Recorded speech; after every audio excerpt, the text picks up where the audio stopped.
Once again, it's on, man. Welcome to another great episode of the the Better Than Sex Sports Podcast. Y'all can hear my damn television behind me. I got to turn it down. Of course, y'all know this is the Better Than Sex Sports Podcast. Of course, I am the man on the street. Noisy ass man on the street. Hey, this is Pharaoh King. It's Tim Dog from Be More Careful. The mad professor in the booth. Shout out to Orlando. And then he disappeared. And we lose the moderator. Ain't that some shit? Man, All right. Well, you know how the show begins.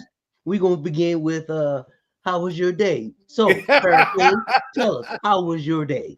My day was excellent because I bounced on their ass. Know what I mean? What? Hey, soon as 12 o'clock hit, I had an appointment. Man, fuck y'all. You know I still can hear y'all on the damn TV. Y'all talking shit. Well, welcome back. Hey, he's back. Back to our regular scheduled program. Well, like Tim Dog said, y'all know how we always start our podcast off. We always got to ask the brothers how was their day. So, Pharaoh, go ahead and finish what you were saying. Oh, don't try to make up for the shit now. Get your own line. Hey, stop me in my soliloquy. Know what I'm saying? For real. Go ahead. My bad. No, I'm good, man. The day was good. Other than this trip I got to take, to go see my my auntie, it's good. Yeah, like I said earlier, man, that's one of the saddest trips that you could take. And you're going to see a loved one that you love, and that's the last time you're going to see the actual face, man. I know that feeling, man. So safe travels, my brother. You're gonna get on the road here tomorrow, but safe travels. Tim Dog, how was your day, my brother? Man, my day was cooler than a fan in this hot ass heat. I'm telling you, boy.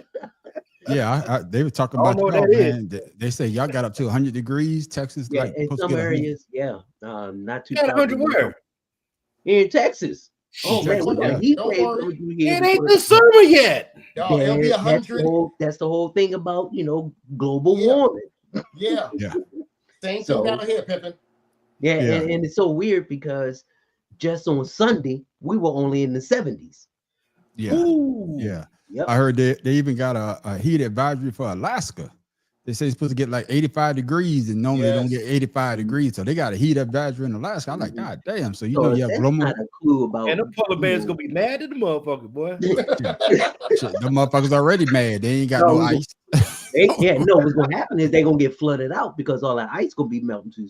Wow. That's exactly what I just said, Tim Dog. They ain't got no ice. Yeah. He said they ain't got no ice. Yeah, that is what he said. That's what I said. Although technically there are no polar bears there are polar bears in northern Alaska, huh? Yeah, Mm-hmm. yeah. So So maybe more the big city. that's right. Matt Professor, how was your day, my brother? I pulled a Tim Dog and woke up at like 12:15, 12:30 today. Man, Granted, it feel good, didn't it? Granted, I didn't go to sleep until like 5:30 in the morning. So I think, I was kind of owed that one. Yeah, you kind of owe that. Yeah, man. Y'all sorry, motherfuckers, man. I hate y'all. Hey, man, are they Don't bragging? hate me because I'm beautiful. That's what they doing. They bragging. Down the street. That's what I'm hearing. That motherfucker talking about he went to bed at 5:30. I got up at 5:30 to get ready to go to work. Ain't that about a bitch? That's your fault for being successful, goddamn. Hey, what Bobby Brown say? Get for That's your your success. prerogative. That is true. Of course, shout to how was your day, my brother? Can't call it, man. Just taking it one step at a time. Checked out, did a lot of reading today. I had to do some research for a buddy of mine, but yeah, man, it's cool down here in Florida, and I can't complain, man. God's still blessing the family. Yeah, I'm glad to hear that, man. Yeah, like I say, man, the weather's supposed to get bad here as well. I thought it was supposed to rain all week. They say it's supposed to rain, but I guess they didn't. Goddamn weatherman don't know shit. Hey, But it was raining down about here to get all it. week, that's why. Yeah. I know they said the heat wave is coming, but hey, gotta do what I gotta do. They came and looked at my AC yesterday. That motherfucker tried to charge me 10 G's. I was like, man, y'all crazy out y'all goddamn mind. They're trying to do every damn thing, but come on, man. So the price of Freon has gone up way up. No, they want to do I- the whole system. They want to do the Oh, whole system, damn. but I don't need the whole system. You know what I mean? So, but they did what they needed to do. $300 later, I got AC again. They put a new hole in the wash and the screw. What he's saying is he need another 9,700 to get the shit right. Yeah, to get it right, but right now we cool. But fellas, man, we got a great show. We're gonna start the show off a little different because usually we do in case you missed it later in the show. But I think that we need to start it off like this because we talked about this before this band died, but now they say they're gonna let him in the hall.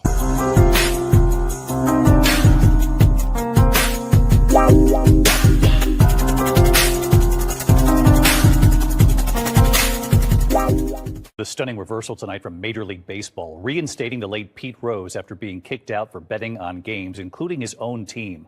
What he once told our Charlie Gibson and what this now means when it comes to the Hall of Fame.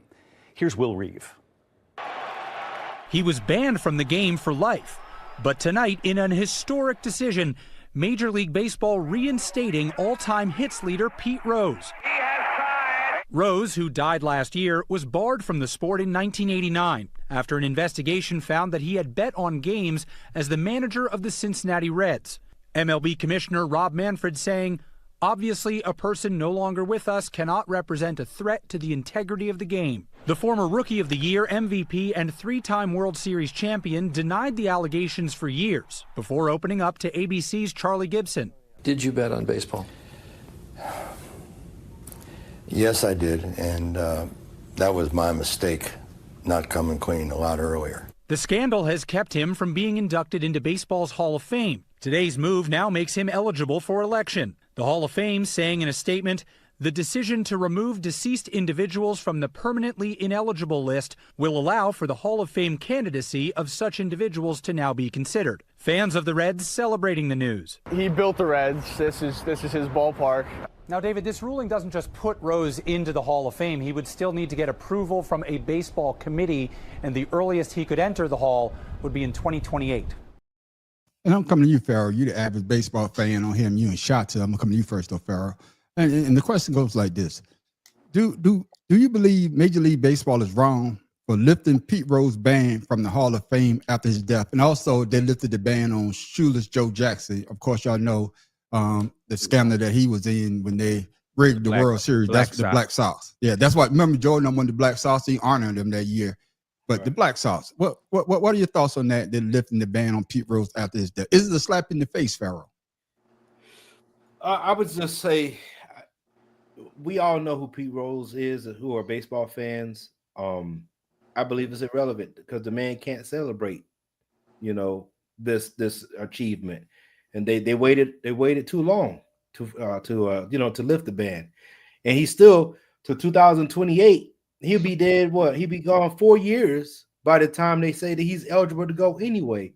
So I just think it's irrelevant at this point. We all know what the man did.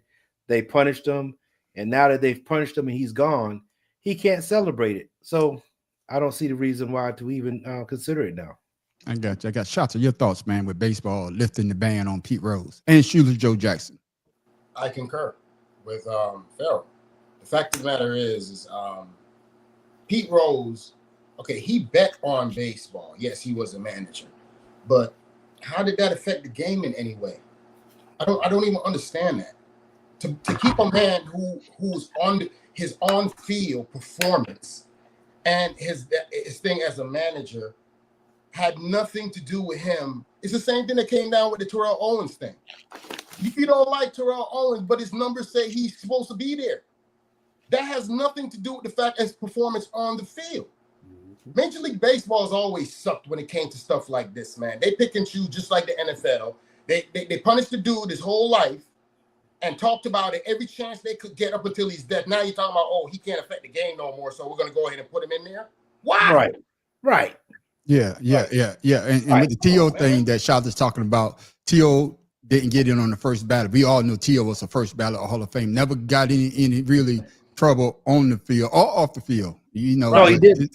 His on the field antics, what basically the people hit him with that. And I'm coming to you, Mad Professor. I know we talked about this before, but is it a slap in the face to Pete Rose and Shoeless Joe Jackson? Even though I know Shoeless Joe Jackson been dead for a while, he said the same thing. He wasn't guilty of betting on throwing the World Series. Pete Rose, he did say that he betted on baseball, but he didn't bet on his team. So, and that's one of baseball cardinal sin is betting on baseball in whole. But is it a slap now that Pete Rose is gone? Now they're gonna lift that ban? to put him in the Hall of Fame? Yes and no, because it's what I keep saying about gambling in sports. If you want gambling out of sports, stop taking gambling house money like DraftKings and shit like that. Yeah. But my thing is, if you kept him out while he was alive, keep him out when he's dead. It don't fucking matter. Yeah. It's I wouldn't say it's a slap in the face. I mean, it'll be an honor for his family if he actually gets in. Right. It'll be an honor for his family and not him. But again, it really doesn't matter because to his fans, he was already a Hall of Famer. He just wasn't official, so they don't really care. Yeah. Right. No one would really care. And to me, it's and what Shada said about baseball sucking, I've been saying that since I got on this podcast with you guys, that baseball was garbage. Because why was it always a thing that there should be no unanimous Hall of Fame selection when there clearly should have been? Yeah. Right. I mean, in my lifetime, Ken Griffey Jr. should have been a unanimous Hall of Famer. Yeah. So that goes back to also them recognizing the Negro Hall of Fame. I mean, but that's why I said my lifetime, because Ken Griffey is the player I watched that I first thought he should be unanimous if nobody else. Yeah. Oh, absolutely. Yeah. So, yeah, baseball for me has always been one of those sports I'll catch occasionally, but I don't put too much effort in because of shit like that. Yeah. Before I come to you, Tim Dog, was Tony Gwynn a unanimous Hall of Famer? Did he get all the votes? No, the first one was Mariano Rivera, if I remember right. Yeah, the pitcher. Okay, I was just checking because you said that we talked. I don't know if we talked about this. We was talking about. I saw something where it was. I don't know if it was Tom Glavine, but he was saying that between him, Pedro, somebody, about 5 great pitchers, they only struck out Gwynn 3 times. Right. Out of all those great pitchers. But if he wasn't unanimous, I don't know what unanimous is. But getting back on the subject at hand, getting back to the subject at hand, Tim Dog, is it in the face? Barry Bonds is unanimous. Yeah. Is a slap in the face of Pete Rose to say, now we're gonna lift the band. Now that the man is dead and gone. And shoeless Joe Jackson let him in the Hall of Fame. Yeah, as that song say, too much, too little, too late. But at the same time, it's something. It means something to fans and family, like Mad Professor said. It's more of a symbolic victory than anything, because he won't be able to celebrate. He won't be able to enjoy all of the accolades that come along with it. But let's just hope that MLB would allow someone from his family to represent him, when it comes to, promoting the Hall of Fame. So I would say it's a good victory for the families, but it's okay. Tim Dog, goddamn, you just stop in middle sentence because you just keep going on. I'm sorry, my bad, my brother. Because damn, usually I expect you to keep going. But my thing is, with baseball, Farrell. Before I want everybody to talk about this quick. Like Farrell, even though he didn't get to celebrate being in the Hall of Fame, baseball always stood on. Well, if you look, Pete Rose is in the Hall of Fame. His bats, his balls, his glove, a uniform, or whatever. So technically, he's in the Hall of Fame. He just wasn't called a Hall of Famer. So that's what they would say. Even the same thing about Barry Bonds. Yeah, Barry Bonds, you can't say he's a Hall of Famer, but he got some of his stuff in here that he achieved during his time of playing baseball. Even shoeless Joe Jackson. We got their I don't know paraphernalia is the right word, but we got their stuff in here. So technically they're in the Hall, but they're not Hall of Famers. But the thing that to add on to that, the fact of the matter is, this dude is the all-time. He is the all-time. Listen to these numbers: 3.303 batting average, 4,256 hits, 160 home runs, 1,314 RBIs, 2,165 runs scored, 3 batting titles, 1 value player, 2 Golden Gloves, Rookie of the Year. What hasn't the man done? Yeah, and 1 World Series, 3 World Series, 3 times. Yeah, 3 times. What hasn't the man done? On top of being a manager, so that's Mr. Baseball. But my thing is, this is what I want to ask baseball, the commissioner. You want to celebrate Sammy Sosa, who don't know what color he is, and out here doing all this crazy stuff, but you won't put Pete Rose in there? He got the Michael Jackson syndrome. Come on, man. I mean, what are we talking about here? And even people, and even Sammy Sosa had a scandal with the bats and steroids. So he's not gonna get in as Didn't well. he get caught with a broken back that had cork in it? Yeah, that's what he said. Yeah, but I know Sammy Sosa not, because that's the steroid era. Everybody loved the long ball until you know they talk about steroids. Mark So McGwire which is funny because more pitchers got caught doing steroids than hitters. Yeah. So what do you think about that, Matt Professor? What I just said. Technically, baseball can say, yeah, he's in the Hall of Fame, but he just can't be called a Hall of Famer because he got his stuff in there. Well, that's why I said earlier, unofficial. To his, I mean, he's always been, like you said, with every milestone a player they get their stuff in the Hall of Fame, so they're technically in the Hall of Fame.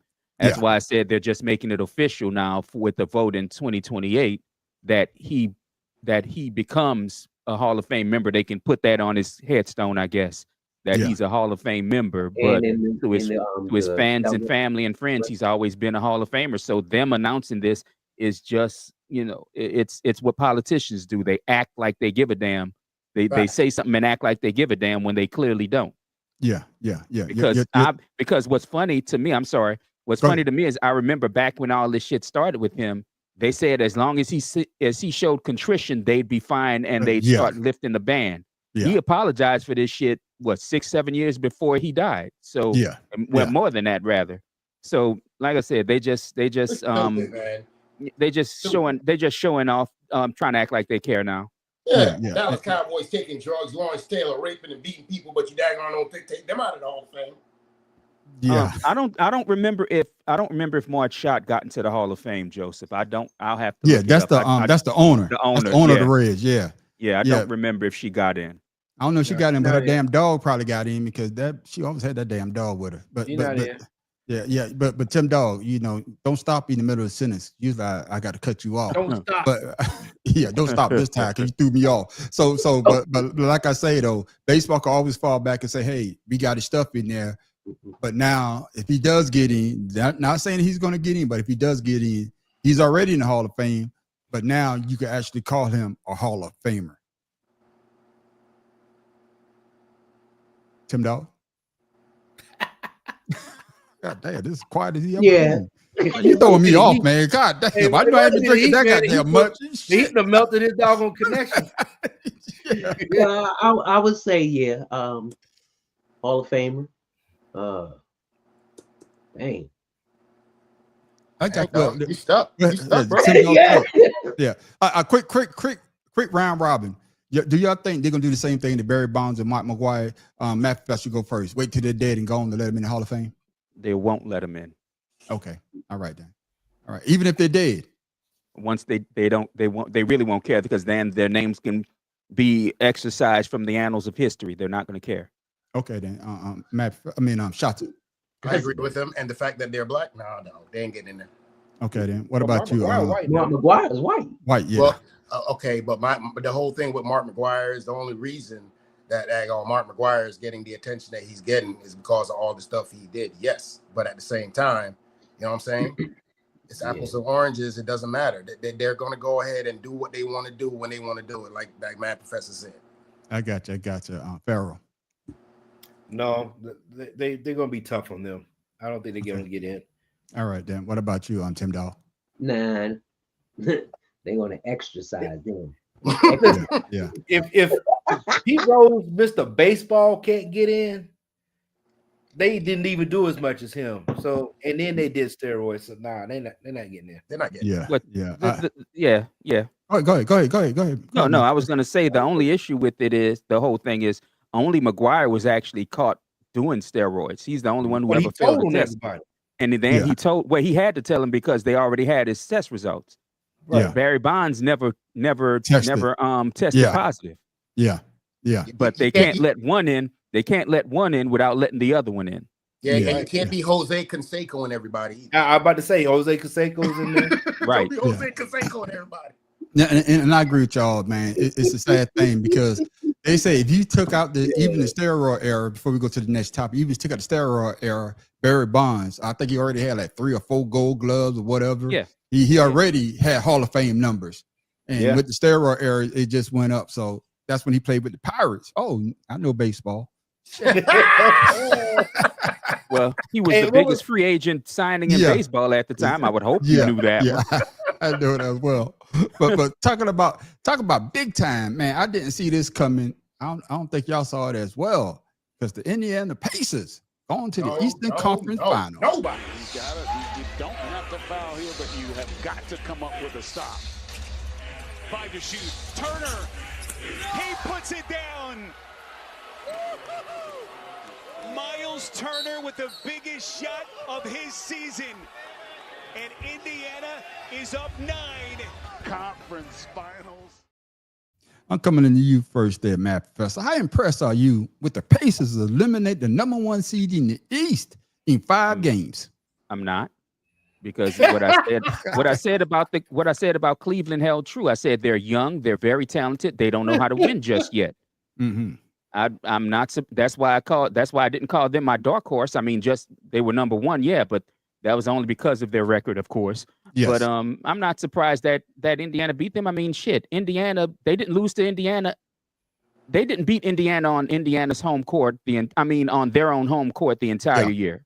Yeah. Including the playoffs, Indiana was 5-0 in Cleveland. Yes. So this shouldn't surprise anybody that they were a bad matchup for Indiana. Yeah. And I'm glad you said that, Tim Dog. They usually say matchup makes a game. Mm-hmm. And just like the math professor said, this was a bad matchup. Your thoughts on the Indiana Pacers eliminating the Cavs in 5 games? Oh, I mean, Indiana went to the Eastern Conference last year. So, exactly. You know, I mean, and they got Rick Carlisle, who is a NBA Finals coach. I mean, Rick Carlisle been in the business and in Indiana back and forth for the last 20 years. So the only thing that hurt Indiana last year was they didn't have Pascal Siakam was hurt, and Halliburton, you know, he was just up and coming then. So I'm not surprised. And I said that even here, I'm like, Cleveland not gonna go anywhere. And man, and Halliburton, he don't have to score a lot of points. He's not one of those superstars that do that, but he's a playmaker.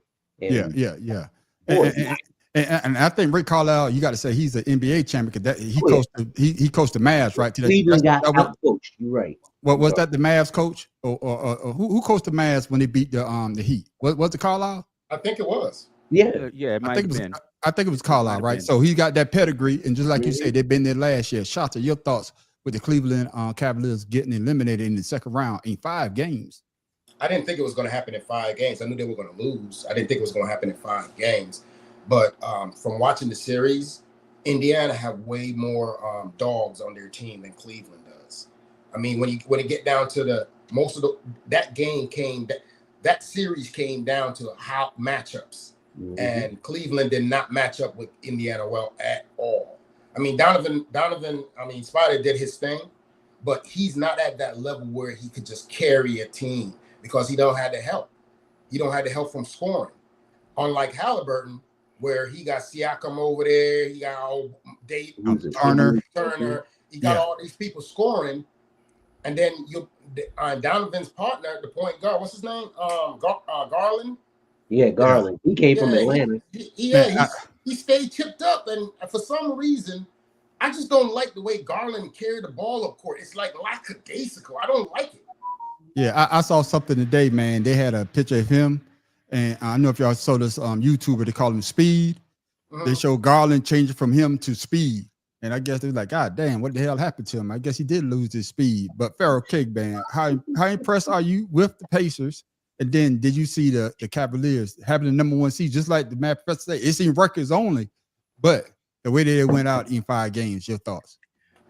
Cleveland Cavaliers were the James Harden of teams. God damn. Oh, God damn. In season. Why would you say that?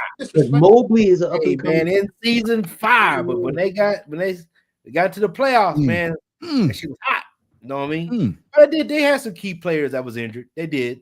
But as Tim Dog said, they was Eastern Conference last year with injuries. So Facts. I'm gonna be honest with everybody. I did not know Halliburton was as good as he was playmaker wise. Me either. I tell you the truth, I wasn't expecting that either. Yeah, last year I didn't know this cat. I'm like, Yeah. who the hell is this Halliburton? dude? I heard about it coming out of college, but I was like, Yeah. That's what I'm about to say. The Pelicans been trying to get that dude for a couple years because Right. he's But like quietly you said, one of the you know, better superstars. Well, Yeah, I mean, and- just like Bronson. We didn't know who Bronson was till he got to the Knicks. Brunson. We knew we might have heard his name, but till he got to the Knicks, I just Yeah. wish he changed his hair. That dude- That down on his head.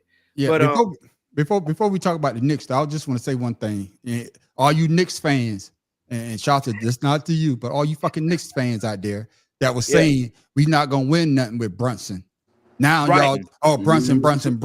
Yes, Y'all wasn't Thank saying that. you. Y'all wasn't saying. I Thank you. didn't say He you. didn't I say didn't you. say you. I did No, not say I you. said I'm No, he glad said thank said you. that Oh, because thank you. New York was Yeah. arms about that daggone dude. But we're gonna talk about the Knicks later on. I'm gonna bring that same shit back up again. But I'm still impressed though. I'm Yeah. impressed with Halliburton. Great point though. Hey, we noticed we didn't see his dad. His dad wasn't there. But that's what I was about to say. That's what I was about to say. His dad basically overshadowed his son play because of the nonsense that he was doing. But in this round, he didn't have that nonsense. He That's played right. his ass off, and he showed that he's a true talent. So, Mad Professor, you say something. I want you to answer what Joe just said. Basically, he said that Cleveland had the same team. Mitchell had the same team that he had in Cleveland. Do you agree? I mean, he had in Utah. Do you agree? Yeah, the team is set up for him to make plays and to decide how the plays are going to go. And unfortunately, just like in Utah, it doesn't work for him. Donovan Mitchell is a player that doesn't have a system to play in. Like, imagine him playing in a triangle. I bet he wins. Oh, If you could still run the triangle. Yeah. What do they look like? This Cleveland team looks like the Kyrie Irving team. Yeah. No, but you have to understand, Cleveland also, this is a new team that, they haven't been this far without LeBron in a long time. Yeah. So just like with my point. Indiana and Boston and all those other teams in the West that been to, have experience, they're going to get that with Donovan. And trust me, Katina Mobley, and I don't know about old boy from Atlanta. Goddamn, Katina Mobley still in the league? Yeah. Not Katina Mobley. It's not Katina Mobley. It's I was Evan about to Mobley. say, goddamn. Evan Mobley, man. Oh, yeah, Evan Mobley. Evan Mobley. I was wondering what he was talking about. I'm like, Katina Mobley. Granddad? There's a Mobley on the team, and he's young. He's only All been in the right, league, but and they're gonna get that experience if they keep the core team that they have. And like all that, like we said, experience counts. Yeah, And and they got out coached. yeah, they got out coached, and I agree with Joe say. It's basically the same team, but Tim Dog, you made a great point. They're gonna have to get some experience. But man, Tim Dog, I'm coming to you because Mad Professor, you brought it up, but Tim Dog bringing on home with Donovan Mitchell because he thought he let the team down. Well, not the team, but the city. They've been there. We had some mental lapses, and they capitalized, and those can change a series. You lose game one, you're chasing a series. Game two happens, chasing, and you give a lot of energy game three, and then game four, find the uphill battle against a team that has the fastest pace in league history. Yeah. I saw that you went back out on that court a little bit after the final buzzer. What was going through your mind at that point? What were you trying to process?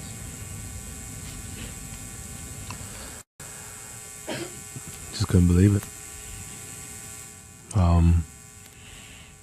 Didn't want to believe it. Don't want to believe it. Still don't want to believe it. It's tough. It's tough to win this league. Give them credit. We didn't do the things necessary. I love playing in that fucking arena, man. Like, that energy, that crowd. We're 0-3 at home. Let the city down, man. This place is special. This place is really special. Yeah, Matt Professor, you brought it up, but Tim Dog, I'm coming to you. They didn't win one game in their home court. So did they, like Donovan Mitchell said, let the city of Cleveland down in your thoughts? Tim Dog. I would say no, because they achieved the best record in the NBA, considering that they didn't do well last season, and for this to be his second season with Cleveland, he's chasing the stigma of LeBron, being there winning a championship. It's sort of like if you play for the Lakers, you want to play and be representative of the Lakers and like the Lakers of past. And to me, he's a very hard-driven basketball IQ player. I mean, and to him, losing that and not winning one at home, yeah, it's a little disappointing. But like I said before, once they get that experience, he's going to look back at this and say, you know what, I'm glad I went through it. Because now he knows how it feels to lose like this. So when the next time comes, he's more prepared. Yeah, I agree with you there. And like you say, this is his second year. I think he got injured last year. I think he got injured, and that's why they didn't go too far. But Shota, your thoughts? Do you agree with what Donovan Mitchell said, that they let the city of Cleveland down by not winning one on their home court? Your thoughts? I mean, I can understand Donovan Mitchell's point with that. When you're a superstar and you're brought to a team expecting to be a difference maker on that team, and you actually don't win any home games on your home floor, something's missing.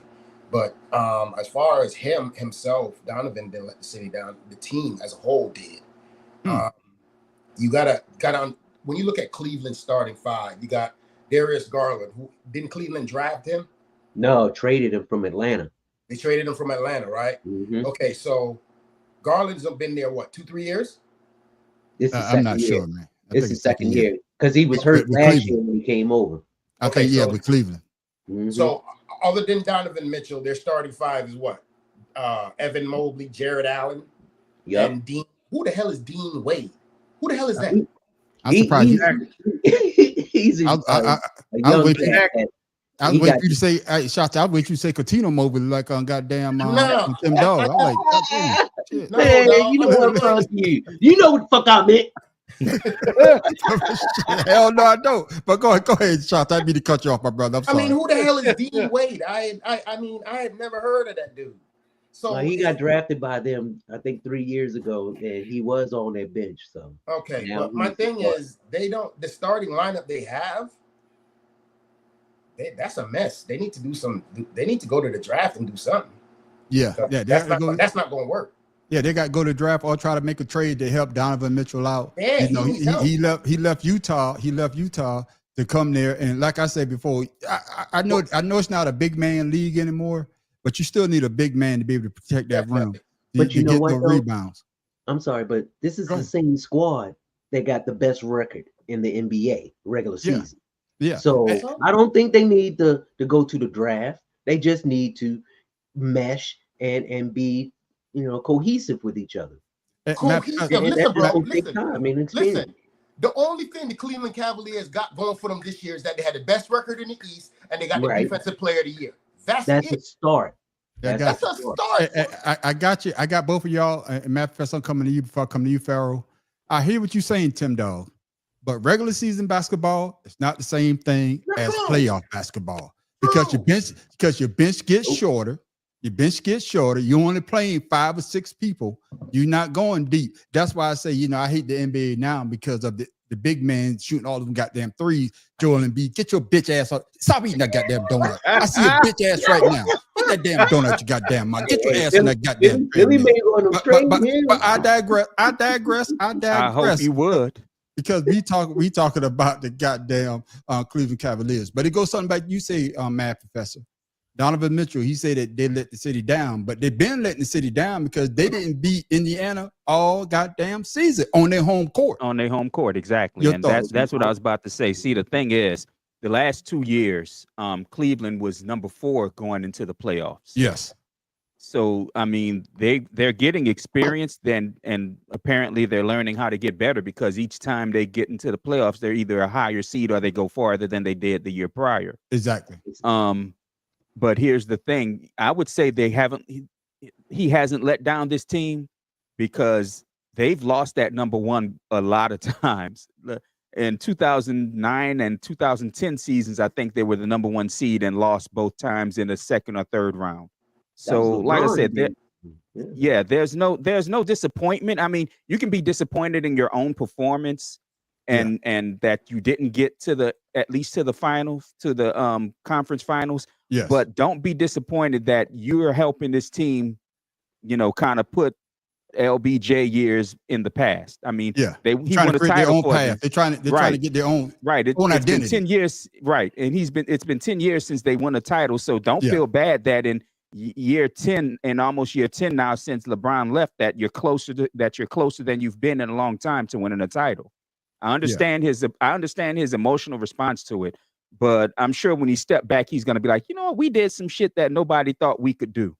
Yeah. And I agree with you if I come to you, Farrell, because every team got to make that step. For LeBron James, he had to get past the Celtics because the Celtics were whipping his ass. For Michael Jordan, he had to get past Detroit because Detroit was beating. So there's some maturation. Always. Yeah, see, Matt, I'm bringing up words like you, Matt. See, there's some maturation that you got to do to get to that next level. For the man on the street, boy. Hey, my grandson say that. You only kidding. He done went to the library. Y'all know that shit gave him a headache, right? The man on the street is in the dictionary as well. So Farrell King, man, did Donovan Mitchell and the Cavs let the city of Cleveland down by not winning one home game during this playoff series? No, they faced a team that has a history of winning. I mean, come on. There's a lot of teams that got beat at home. At least they got one win. You know what I mean? It'd be different if they got swept. Didn't win anything at all. Yeah. So, like I said, the Eastern Conference challengers last year. Now they're going into the Eastern Conference again this year. They better team, a better coach team. I mean, shit, with a better roster. Yeah, but a better coach, better roster, and I agree with everybody on that. He didn't let the team down, and just like Tim Dog said, and you too, my math professor. I think all y'all said it is that you got learning experience now. Hey, this is what we need to do. We need to get better. I need to play better, even though I play outstanding this year. I need to play better. Coaching, you got to call better plays. We got to have a better bench. And I'm going to say this to the day I leave this earth when talking basketball. You have to get a big man to protect that goddamn rim. I know a lot of people don't like, what's my man, Shaq can't stand. No, he always wins the defense, not Jokic, but the other dude. Rudy Gobert. But at least Rudy Gobert will protect the goddamn rim. His name is Rudy Gobert. But I'm just saying, but at least he protects the goddamn rim. And that's what I like to see. Hey, he might not get you 25 points, but he's gonna get you about 15, 20 rebounds. And he's gonna get you 4 or 5 blocks. Wemby been hurt since January and still led the league in blocks at the rim. And that's what I'm saying. So that's why I say I understand that Cleveland has a young squad, but they got to get some goddamn rim protector. But about rim. Go ahead. But Donovan McNabb was with Utah with Rudy. So Donovan McNabb played for the Philadelphia Eagles. Oh, you've been on it today, huh? What I say? Yeah. Mitchell. You don't want to goddamn Donovan Hell. Yeah, I got the last name right. What'd you say? What'd you say, bad professor? I'm on it today, boy. I'm catching the boy left and right, boy. You know who we're talking about. We're talking about basketball. You know what I'm talking about. Yeah, we know what you said. Rudy Gobert when he was in Utah. Man, Rudy. Yeah, call it bad Rudy, man. But talk about a Rudy, or you want to call it a rude awakening. I didn't see this coming. Shout out, I'm coming to you first. Your bitch ass team. I didn't expect them to be up 3-1. Shit. Now you and Stephen A. Smith, y'all be selling drinking drinks after this. Don't bother with that. Lighting up the guard. He was Superman in the first half. A Brunson barrage here in the third quarter. The clutch player of the year. Absolutely brilliant. Brunson unstoppable. Tatum unguardable. Anunoby throws it down, and Tatum is hurt. And this could change everything. Obviously, the loss is huge. This series is now 3-1 in favor of the New York Knicks. Well, we got to get ready for Game 5, so we'll put together a game plan to come out on our home floor to keep the series alive. What you about to say, Shata? Nobody with that. Nobody said that again. You hear me say? I got you. Now, this is a 2-part question, but y'all see about the injury to Tatum. I want y'all to talk about that later. But how impressed are you with the Knicks? Because they went up 3-1 barring the injury, but they played their lights out. But do you see them closing the series out tonight? Then we'll talk about the Tatum injury after we answer this question. I'm saying yes. No, Shota, goddamn, both y'all Shotas. Goddamn. But they're missing each other up tonight, boy. Go ahead, Shota. It doesn't. If they don't win it tonight, that's fine, because I look at it like this: with Jason Tatum going down, which I am heartbroken about, because I think Jason Tatum's a great player, but they can't beat the Knicks without Jason Tatum. I don't think they can do it. They don't just his length, his three ball. That's a lot. How much he scored? Like 39 last. Hey, I think he had like 40 something. 42. What did he say, man on the street? What up? What did Shota say? His link.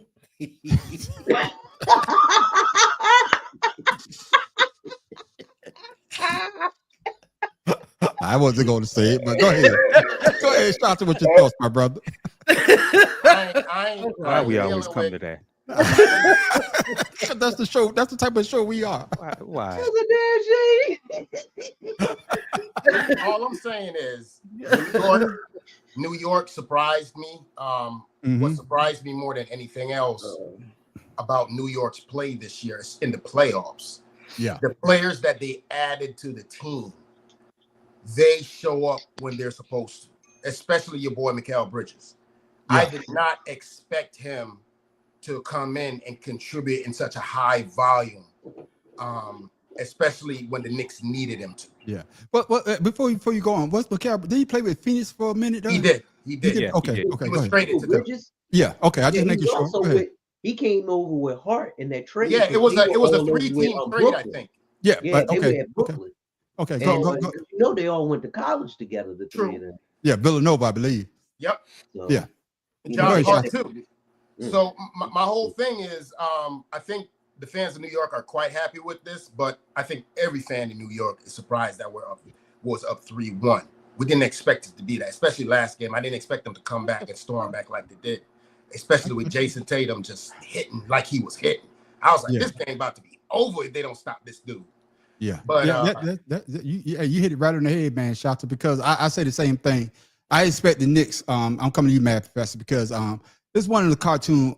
It's a Pixar cartoon, and like the girl can't find her soul. She didn't want to go back to Earth. Yeah, the movie Soul. Yeah, that is Soul, right? And they had to think about the Knicks, and you know that the Knicks always make garbage. So Shota, I understand what you're saying, that the Knicks are happy to have a winning team, because it's been a long goddamn time since I had a team like this.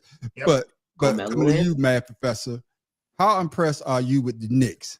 And do you think they're gonna close it out tonight? Barring, we want to talk about the injury to Tatum in a minute, but how impressed are you? And of course, are they gonna close it out tonight? Well, I hope they close it out tonight. I mean, the only way to keep hurting Boston is help them make them lose their best player and then beat their asses at their own home. You know, Boston hates losing at home, so that'll hurt them. They'll be down for it. I mean, they're gonna be down for a year anyway, because tearing his Achilles this late in the season, he's gonna miss the entirety of next season. Mm-hmm. Yeah. So I mean, that's done. But I told you before. I told y'all when the playoffs started, look out for the Knicks. They are surprisingly good. I said it since the playoffs. I said it halfway through the season that the Knicks play a brand of basketball that the league hasn't seen in a while, and it may take some teams off. It may knock some teams off their guard, and this is what's happening. I mean, hell, didn't they play Orlando the first series and blew them out of the water? Yeah. So and that's why I said this shouldn't surprise anybody. The Knicks are better, much better than people want to give them credit for. Yeah, and they're much better. Farrah, I'm coming to you. They're much better in the fact that they actually play defense. Oh, that's what Thibodeau is known for. Thibodeau is known for a hard-nosed defense. Yes, I know they don't, and of course, Boston shooting off all them goddamn threes. But like I said before, with the Knicks and the pressure play, especially with my man, because like you said earlier, I'm not Farrah. I mean, Shota. Him and Brunson was going back and forth. I was like, God damn, who's going to drop? But of course, with the injury, and then the Knicks pull it out. But they're playing the type of ball that we always talk about, Farrah, which is deep. Yeah. So how impressed are you with the Knicks? You already say you can close them out any goddamn way. Yeah. Yeah, and you're closing them out tonight. Okay. So their defense for one. Where's the $334 million Jaylen Brown? Porzingis ain't showing up. And like I said, with Tatum, they were shooting themselves out the game with 60 shots, 45 shots. As Shaquille O'Neal said when they closed the Gardens, the Boston Gardens is now closed. That's what's going to happen tonight in Boston. I got you. Tim Dog, your thoughts? Will the Knicks close them out tonight? I'm not going to say no, because Boston, they have a bench, but longevity, if they win today, I wouldn't expect them to win in New York the next game. Yeah. What really hurt Boston was that first game where they lost by how many points did they lose by? It wasn't much, because they only lost, I think it was one. It takes 1 point. Yeah, it was 1 point. Right. It was 1 point. No, Because, it just takes 1 point. Who cares? Bridges blocked no that was the second game. It was anyway, if Boston, they went 5 for 30 shooting threes and lost by 1. Yeah. So that game right there really hurt them. And they've been playing catch up, because then you lose home advantage. Then they lost the second game by a block. Yeah. And then, Tatum gets hurt, because they were coming back on that game. They were down by, I think, 10. And then when Tatum got hurt, they were down 7. And Boston may win today, but they're not going to win the series. Well, Boston right now, Boston is shooting 7 of 18 from 3. They just missed 3 in a row. But they only down 5. Yeah. So and I like what Joe just said, though. Boston, the Knicks need 1 game. Boston got to string together 3. Yeah, I agree with you on that. Yeah. What's going on, Mr. Robinson? What's up, brother-in-law? I ain't saw you there. Brother-in-law. I ain't saw you. I ain't hear from brother-in-law since the goddamn Lakers lost, and that been over a month ago. Shit. I thought I had to put an APB out. I thought I had to put an APB. Give that man some grace, man. Man, that's called recovery. I call him on his phone. He don't pick up. Now he all of a sudden he would jump on. He finally got that nut house. He was in the nut house. He was in the nut house after the Lakers lost. He was listening to Bron telling him it wasn't my fault. It was everybody else's fault. I got you. But Mad Professor, man, yes, sir. I don't have a video of it, but you saw it when Tatum went down. And I know usually teams they get up after one of the key players goes down. Back in the college basketball, who went down in female? What was the name? Juju. They got up. They won the next game, but they got blew out the next game. So do you see Boston getting up? And then I want you to talk about that injury that Tatum sustained. And that's just a regular play, non-contact injury. You know what I'm saying? And we're going to talk about this team. Yeah, we're going to talk about this team a little later. But would this be the year of key players getting injured in the playoffs? We'll talk about Steph Curry later, but that's a key player for the Boston Celtics. Go ahead. That's what I was going to bring up. Honestly, I think the team can get over an injury depending upon the severity of that injury. Like Juju and Jason, USC Lady Trojans was clearly better than every team they were going to play. Yeah. So it didn't really matter until they got to the finals. It really did. The Final Four, it really wasn't going to matter. They were more talented than everybody in that bracket. So losing Juju only really cost them the title because, she might have been able to get them past the Final Four. Yeah. As far as Tatum going, you see a player tearing their Achilles when you're already down. Yeah. When they were already 7 points down. So that's why I didn't like listening to that, the commentator just then acting like they were actually going to win the game just because Tatum was in. Yeah. But when you see your leader go down like that late in the game and you're already down, that's disheartening. That disheartening. That takes everything you have left. Yeah. And I was watching the game. The Celtics played like they had nothing left to give after Tatum went down. They were still grieving. So the difference is Steph Curry sprained an ankle. He could walk off the court. Jason had to go off the court in a fucking wheelchair. It was hamstring. It's hamstring. Hamstring. I'm sorry. Hamstring. So comparing the two is slightly different because like we said when Curry went down, if they play long enough, they could get him back. Yeah. There's no get back for Jason Tatum. Yeah. You're exactly right, man. Professor Tim Dog. With that injury, do you think Boston gonna have a high and probably push it to a game 6, or with that injury, like I think Shota said it, they deflated and they're just going out there and just jack up threes, like Matt Professor. What were they, Matt Professor? 7 for what? They're at 7 and 18 now. 7 of 18. Yeah. That's still good percentage though. But I think today, being at home, having a crowd behind them, they have a better chance than if they were in New York. Yeah. And Boston has a bench where, they can come from behind, with the 3 ball, because damn near the starting 7 can shoot threes.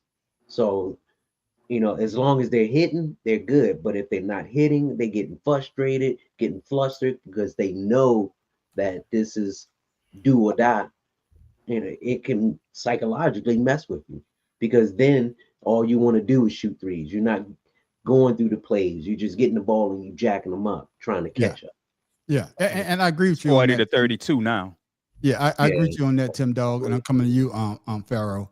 But Tim Dog, you made a great point that they can shoot threes, but you taking one of your best 3-pointers that is injured. So you taking, I think he had like 40-something points. Yeah, and defender, but he's a decent defender. He ain't the greatest, but what I'm saying is, but you taking those 30 to 40 points out the table, and Pharaoh, with that injury, who's going to step up?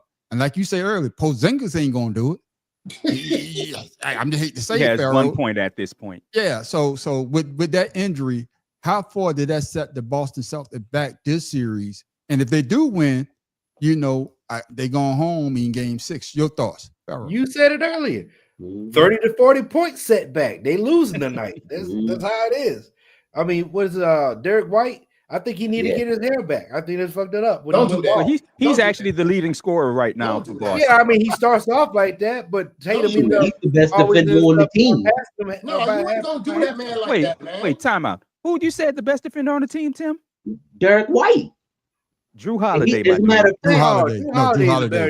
Holiday, man. Come on. Excuse me. Right now, Derek White is 3rd in the league as first in the league as a guard in blocks. 3rd in the league. That don't make you a great defender just because you're blocking. It's all about everything else, man. Let me finish my statement. 30, 40 points behind. They're losing. I'm just saying, he is. Drew Holiday, maybe last year, but not this year. Drew Holiday is the best on-ball defender, man. Well, I tell you what, Tim Dog, I guarantee you Drew Holiday don't stop Brunson tonight. I guarantee it. He ain't stop him any other night. So what's different? Go ahead, Charles. Go ahead, Charles. He gonna take a stop of Brunson pill or something? Yeah. So shit. What we talking about? We all arguing about this. Go ahead, Charles Barkley, with that guarantee. Every time somebody say guarantee, somebody lose. So if the Knicks lose tonight, I'll come to you, Pharaoh. You got the guarantee. Man, I ain't Paul Pierce, man. I ain't taking the bet to go to work. I say Charles Barkley. I say Charles Barkley. Charles Barkley talk about guarantee. Every time he guarantees something, they lose. But Shota, hey, just like I said, that injury, you spoke about it a little bit. I know the Knicks is your team, but with that injury and losing damn near 20 to 30 points, about 6 or 7 to 6, he probably give you about 2 rebounds. And he gives you that energy that lets you know that, hey, we could win this game. With that injury. Who gets rebounds? I say 2 or 3. A guard will bounce their way eventually. That's what I'm saying. Yeah, but 3 points, hell yeah, they got it bounce right back to him. Yeah, that's what I'm saying. So Shota, your thoughts on that injury, and if the Knicks was to lose tonight, of course you already said they're gonna close them out. Like Joe said, they got to win 3. The Knicks only got to win 1. Yeah. So your thoughts on that injury to Jason Tatum? It's terrible. It's terrible. Light-skinned cats in the NBA don't come back from. Hey. Lord have mercy. No, you want to stop with that already? Oh, God damn. I missed that. I didn't hear what you say. I missed that one. In the NBA, man, they get tripped up. Oh, my damn. This Negro said that shit. What did he say? I missed it, man. What he said, them light-skinned cats in the NBA. I'm all black. My mama happened to be a lighter skin than my daddy. My goodness. He is mixed, so he ain't light skinned. He mixed. That dude can walk down if you dress him in a 3-piece, you take his tattoos away, you mistake him for a daggone white dude. Stop. Who you talking about? Jason Tatum. No, you won't. No, you won't. Now that's far. Now that's going far. Yeah, that's too far. That's a bridge way too far. Too far. Well, like and I don't even want to cross that bridge.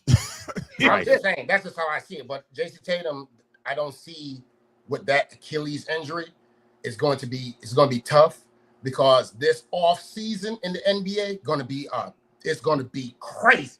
Mm-hmm.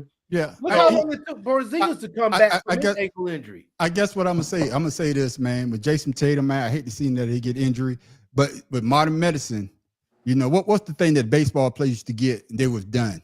Tommy John surgery, the Tommy John. Yeah, but now they get Tommy John surgery all the time. Now with this Achilles, those guys, shoot, Adrian Peterson, I think that was his Achilles, right? No, he had torn ligament. Oh, that was his knee. That was his knee. Okay. What knee? But Durant, Achilles. I mean, these players come back, and I think he's gonna come back a much stronger than he was this year. But speaking of Jason Tatum, let me get him my high horse right here. Motherfucking Sixers. We could have had Jason Tatum. We fucking got fucking Markel folks. Oh, I'm clapping. I didn't mean to clap. We could have had. Man, Jason somebody Tatum. take the keyboard for him. Man, fuck that. But we could have had Jason Tatum. I could have had a damn championship right now. But we wouldn't got Markel folks. And that motherfucker not even fucking lead no goddamn. Exactly. He got it fuck. Yeah. Number one draft pick. He was that dude that came to Orlando and was hurt from the day he got drafted. That dude.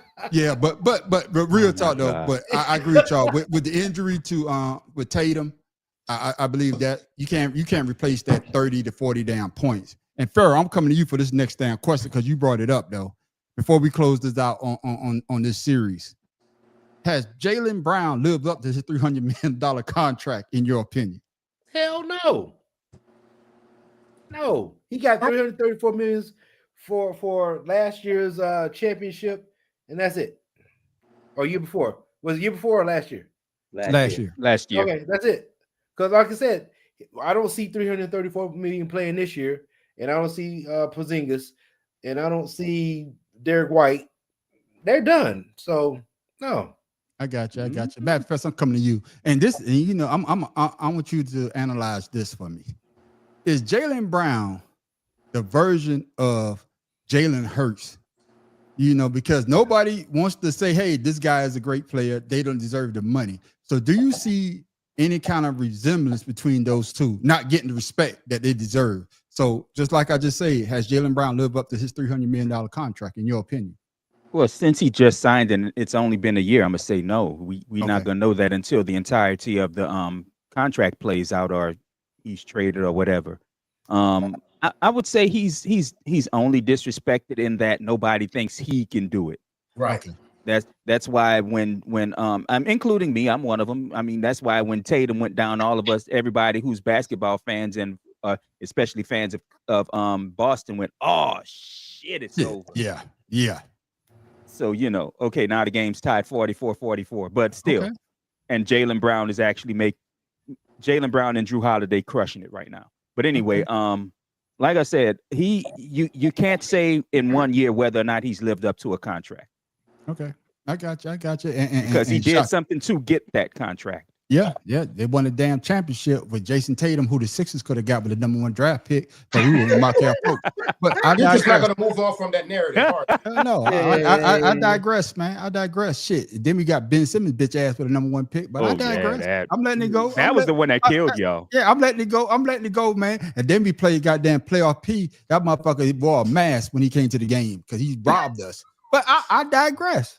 I digress. We talking about this year's basketball. He robbed everybody. That's what you talking about. So Shata, my question to you is: does Jaylen Brown not getting respect because he got that $300 million contract? And like I said, is he the NBA version of Jalen Hurts in the NFL? In your opinion? No. For the mere fact that he hasn't. I agree with Matt Professor. He just got the contract based off of the season they had and winning the championship. So they kind of rewarded him for his hard work. Now, to see if he deserves it, now he can start tonight. You know what I'm saying? And and start saying, okay, Tatum went down. Time for me to go ahead and show everybody what they've been doubting me. Yeah. You know what I'm saying? This is his opportunity to say, you know what? Let me go out here and do my thing. We're not saying that he's going to go out there and single-handedly help the Celtics beat the Knicks. Yeah. But the effort that he puts and the leadership that he shows could go ahead, could go a long way towards people being comfortable with him getting that money. I got you. And I want you to answer this question there, Tim Dow. You saw with Joseph, what percentage, everybody wants your answers, but the Celtics being together after the season, then I want you to answer the question about Jaylen Brown.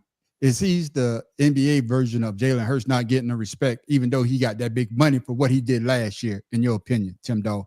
Answer Joe's question first, then you can answer the second part if you can. I'm going to say most of them going to still be there because. Well, at least Tatum and Jalen. Pritchard, Tatum and Jalen are definitely going to be there. Yeah, they're going to be there. Only one I think I can see really not being there is Porzingis. Yeah. And because they invested 3 years in him and they pretty much didn't get their money's worth. But I'm going to say they're going to keep pretty much the core, except for some people on the bench that, probably maybe didn't get any time and they want to use them as trade bait.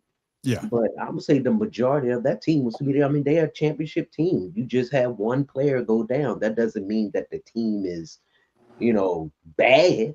Yeah. It just means that they had a bad injury that cost them the season.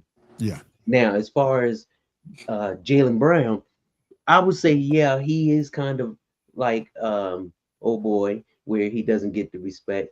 But remember, when Jaylen Brown first got there, people were saying, oh, him and Jason Tatum, they're not going to work together. I remember that too. I do remember that. They were saying that for years. And look at them now. They went through, I don't know how many playoffs games and losses together, Eastern Conference a couple of times and lost, and then they finally win one. But you don't hear that they can't work together anymore. Yeah. You don't hear that at all. And not everybody's, now they eating humble pie. Yeah. So to say that he doesn't deserve that money, you haven't given him a chance.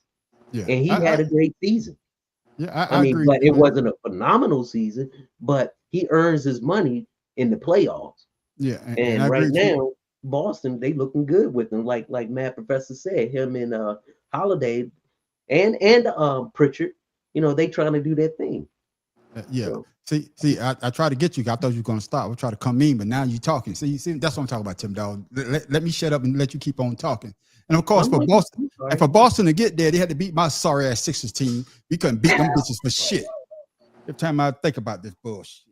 Give him a drink. Fuckers, man. Fuck. He is drinking. That's the problem. That's the problem. He is drinking. These motherfuckers, man. Damn. He ain't drinking. Man. But I digress. Me get this comment before I hope so. Shit. Brown just learned to go to his left over the offseason. He's not ready to steer. Okay. I agree. But there was a question the viewer asked before. What's that? They said, I think the question, well, I don't know if it was Joe, said that what are our thoughts on the Celtics staying together? Yeah, go ahead. And I think right now, it's too early to even have that discussion because number one, the lottery just happened, and of course, you know who got the lottery. But I think with Giannis and the whole Lakers and all that stuff going on, I think we're gonna have to wait before we can make a judgment on that because you're gonna see some teams making some things to match up, and if you get too many players, like they saying Cooper Flag could go to freaking daggone the Mavericks. Okay, so if Cooper Flag goes to the Mavericks, you got Wemby down there, then you got Cooper Flag on the other side. Wemby not on the Mavericks. No, I'm saying in Texas.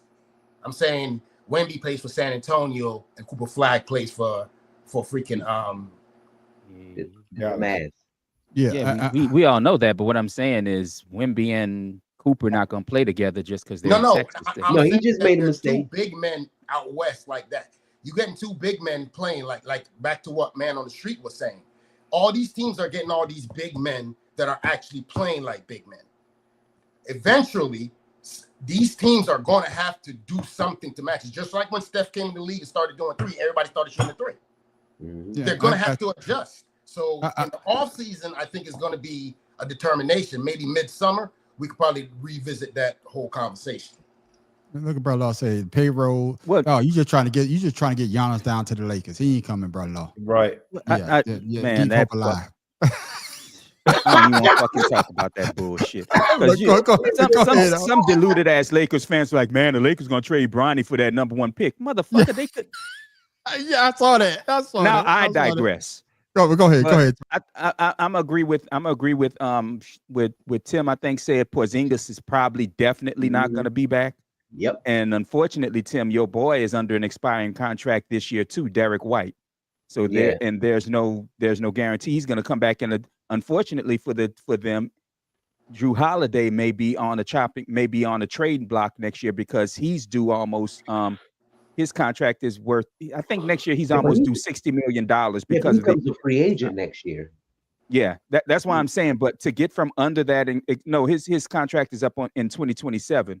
But next year he's due more than $35 million. And if the Celtics want to make any kind of moves, they're going to have to move on from that kind of contract, and because they're not going to get rid of Tatum or Jalen because Drew is 33 years old at this point. And they just paid Pritchard last season. Yeah, and that's what I'm saying. So and Pritchard is younger. So like I say, I think if the 3 will be, if anybody, Porzingis, Derek White, and Drew Holiday. Yeah. So the percentage, Joe, since you're asking for it, I'd say maybe 90% of the team is still intact. Yeah. Yeah, and just like Pharaoh said, Pharaoh, you called it out. He say if anybody, it's going to be Porzingis because he out of the 3 years. Oh yeah, he got to go. I think Pharaoh said that. Didn't you say that about Porzingis? That was Tim. Tim. Okay, my bad. Shit, y'all both look alike. No, but I said Porzingis. What the heck? I did agree. I did say Porzingis. You see this? They black. Go ahead, man. You see yours? Go ahead, You look like that Mr. turtle. Robinson, I agree with you. I know. I know. He can't stay on LeBron. He can't he can't stay on LeBron, man. Professor. But go. I'm sorry, if you're a Lakers fan, you can't. Yeah, but go ahead, man. Go ahead, Daryl, man. I didn't mean to cut you off. What you saying? Go ahead. You were saying something about Porzingis. Who? Pharaoh. I thought you were saying something. Oh, I was just saying. Yeah, I agree with the Tim. The Porzingis is gone, son. Yeah, Cutting block, baby. Chopping block, whatever you want to call it. Well, since y'all talking about the GOAT, I'm talking about GOAT James. This man called himself a king killer. Now I guess, Who called himself that? Hold on. He called himself a king killer. I guess he got to get him another one because this guy's hurt. But this team, they might be 4-1 tonight as well. Tonight, Ant-Man and the Timberwolves look to advance the conference finals for back-to-back seasons as they take on the Warriors at home. If Golden State has any chance of winning tonight, they'll have to do it without Steph Curry as he's still sidelined from a hamstring injury.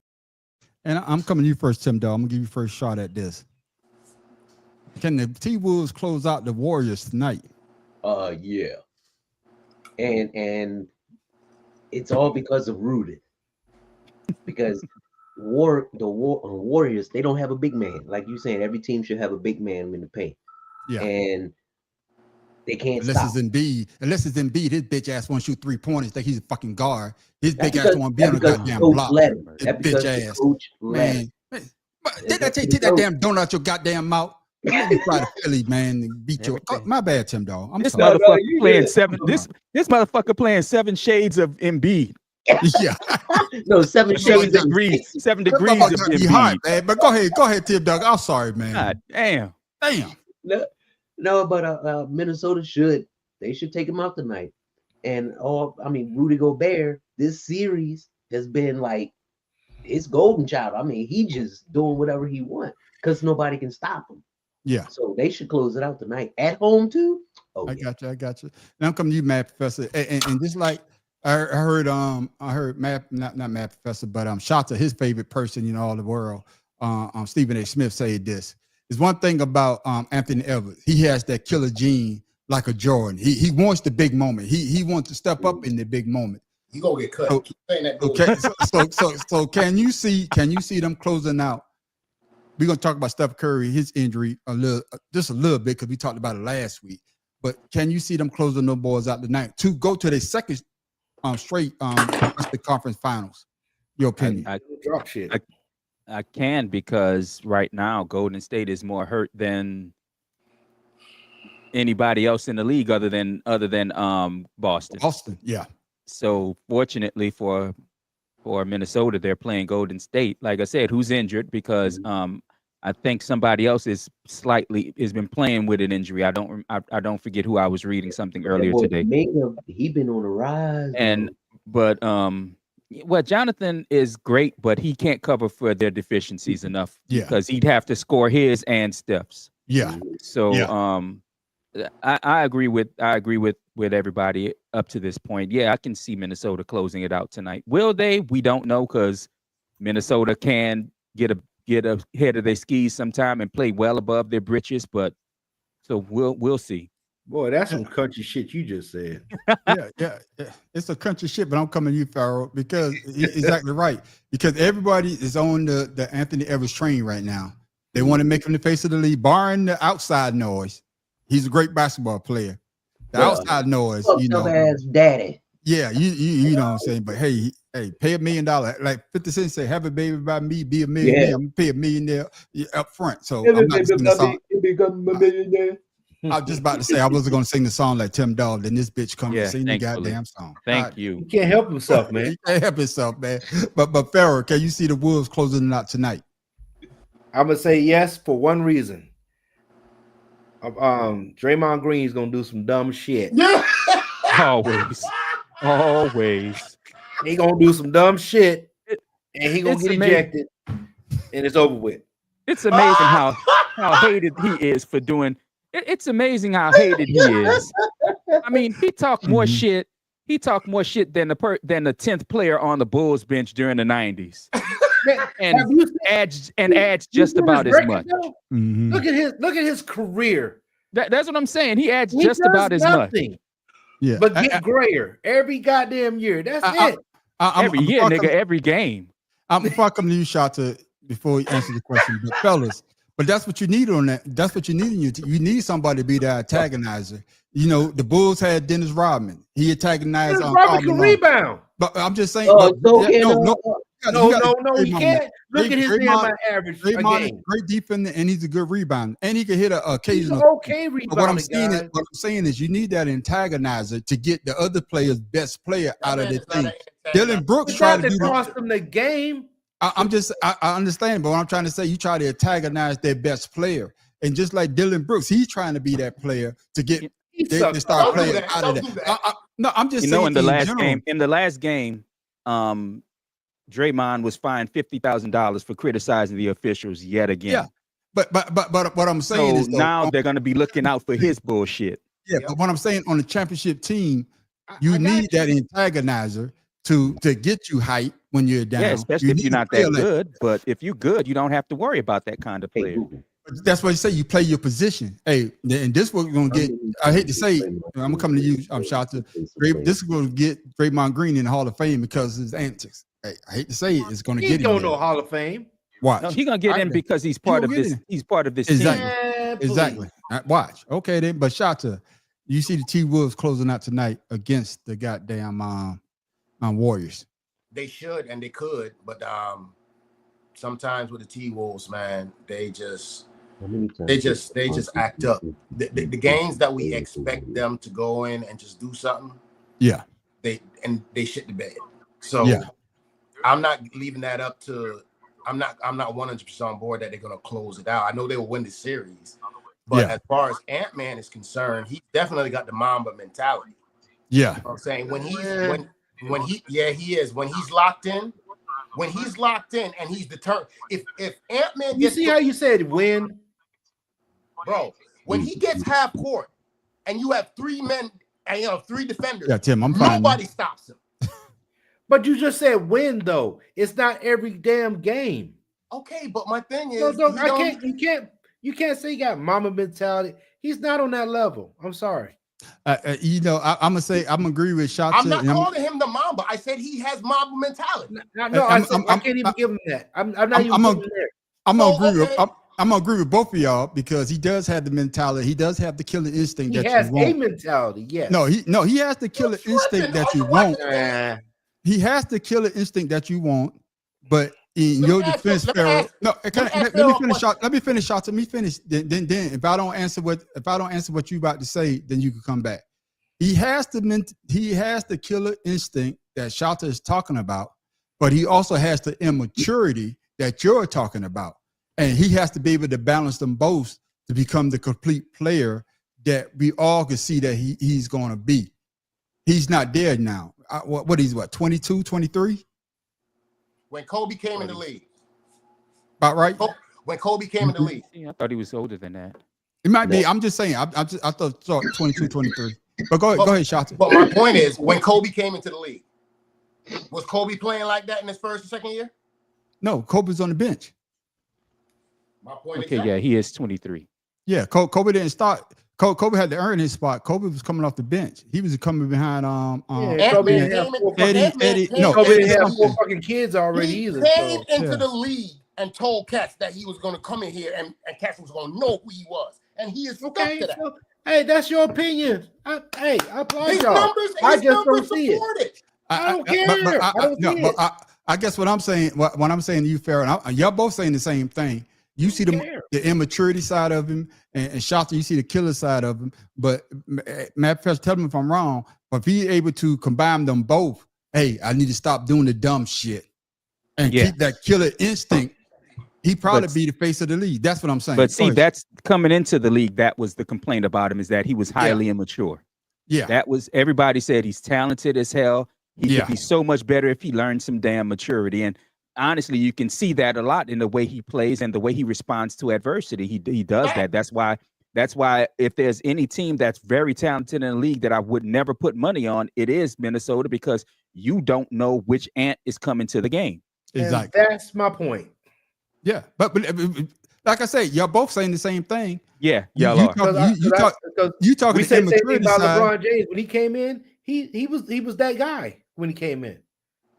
You know, he knew how to play the game. He knew what was going on. But would you say LeBron? Why can't Anthony Edwards have the same mentality? So you telling me LeBron had a Mamba mentality when he came in the league? No. LeBron was his own that's person. all I'm saying.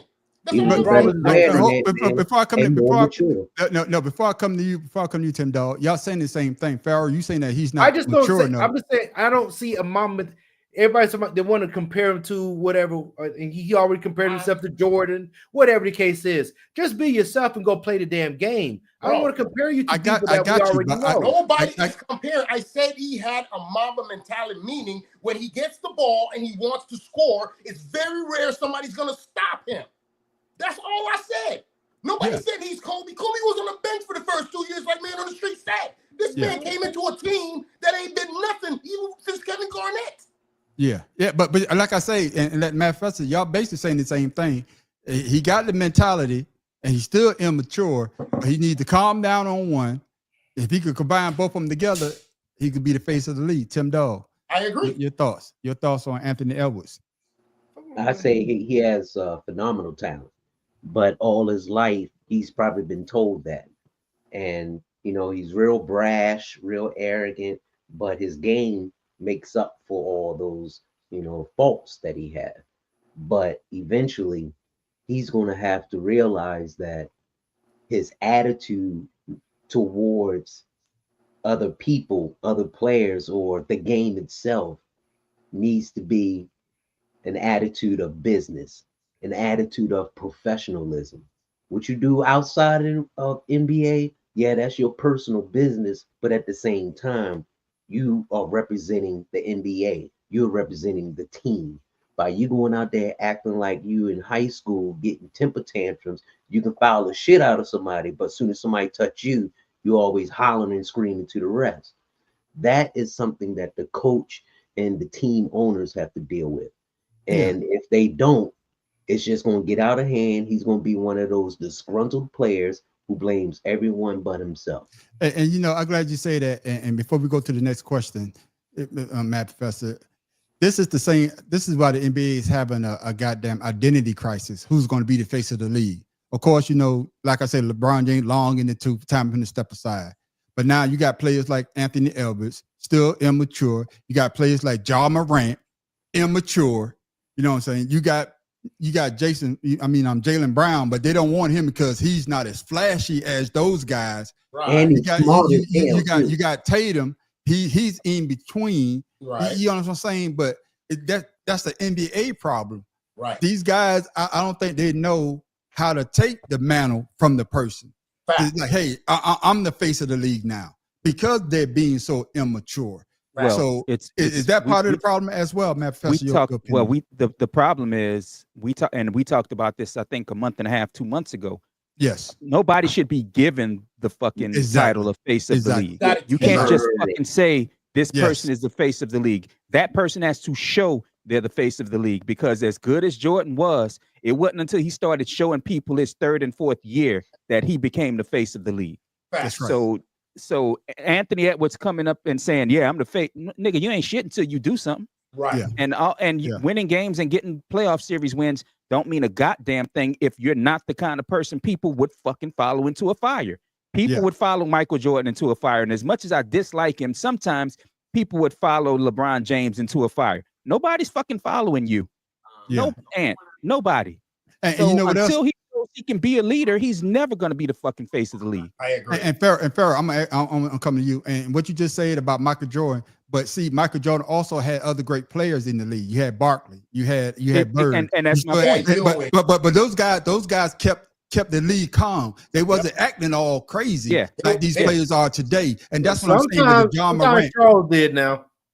Huh? Yes. No, but what I'm saying is, but you had Charles Barkley may act out, but you also had Bird. You had Bird. You had other players that would call him out on his shit. Yeah, you still had Dr. J. You had Moses Malone. Right. I mean, you had great players, MVP players. You might have a couple of them that was knuckleheads, but the majority of the players kept calm. Isaiah Thomas, Joe Dumars, Latrell Sprewell, No, that's later, man. That's the 90s. That's 2000. That's 92,000. Yeah, but I'm talking about doing Jordan time. You know, Jordan became the face, but Jordan he kept his head on. He took it for Magic because one thing I guess before I come to Pharaoh, Jordan was a representation of his family. He knew if he do something stupid, I'm embarrassing my father and my mother. I can't do that. I can't embarrass them, and I don't think these young guys in this NBA right now think about that because of the fact, and you say this all the time, Pharaoh, when you tell your kids, I'm not your fucking friend. I'm your fucking father. And these guys now, they parents, they damn near the same age, and they can't differentiate the two. I think what you're trying to say is back then they had, when you came into the league, you had a brotherhood that you had to get baptized into. You had steps to get to that level. Now everybody coming to the league expect to be at that level. It don't work like that. I got you, Pharaoh. Goddamn, Pharaoh, boy, you sound just like Shata. Go ahead. Hey, we just switch roles. That's all. So I guess you agreeing with what he's saying? No, yeah. I mean, but you also got to understand they didn't have social media back then. Yeah. Today, look at the soldiers. I mean, we're gonna say, look at the soldiers. Look at what things is going on. Everybody is trying to be friends or known or flashy or whatever the case is, and it's too easy. It's too accessible. So you don't have that, like you said, brotherhood. When you ever see other players at the end of the game shake hands, dap it up, and sign each other's shit? Man, no, you ain't getting this. Yeah, you know, I do have a problem with that. I have a problem with that because the competitive edge in sports seems to be gone thanks to social media.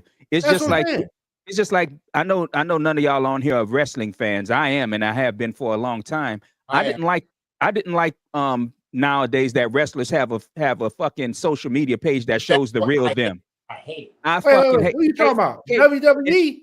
In wrestling, kayfabe is the most important thing they have. If somebody think you're a bad guy, I remember back in the day they try to whip your ass in public. Nowadays, everybody know you're just fucking acting. Yeah.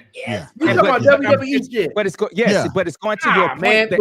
No. Shut up, Pharaoh. It's going to your point that social media is destroying the fucking is destroying rivalries. It just is. Absolutely. That's what I'm saying.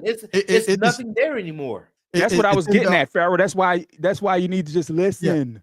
Yeah, because trust me, you couldn't tell me. You said you couldn't tell WWE. me- I'm like, nobody knows that shit. No, because you couldn't tell me. Like I said before, man. Before my mother passed, I used to call my mother every Monday night, and we talk wrestling. Did you see such and such? Hey, we had that conversation, and like you say, Bad Professor. Now we know all that shit was fake. It just took all the joy out of it. But Right, Tim they Dog, ruined it. I'm gonna come to you, man, because we still on the Warriors right now. With Steph Curry being hurt, can Jimmy Butler step up and be that superstar that the Warriors need to extend this series? Your thoughts?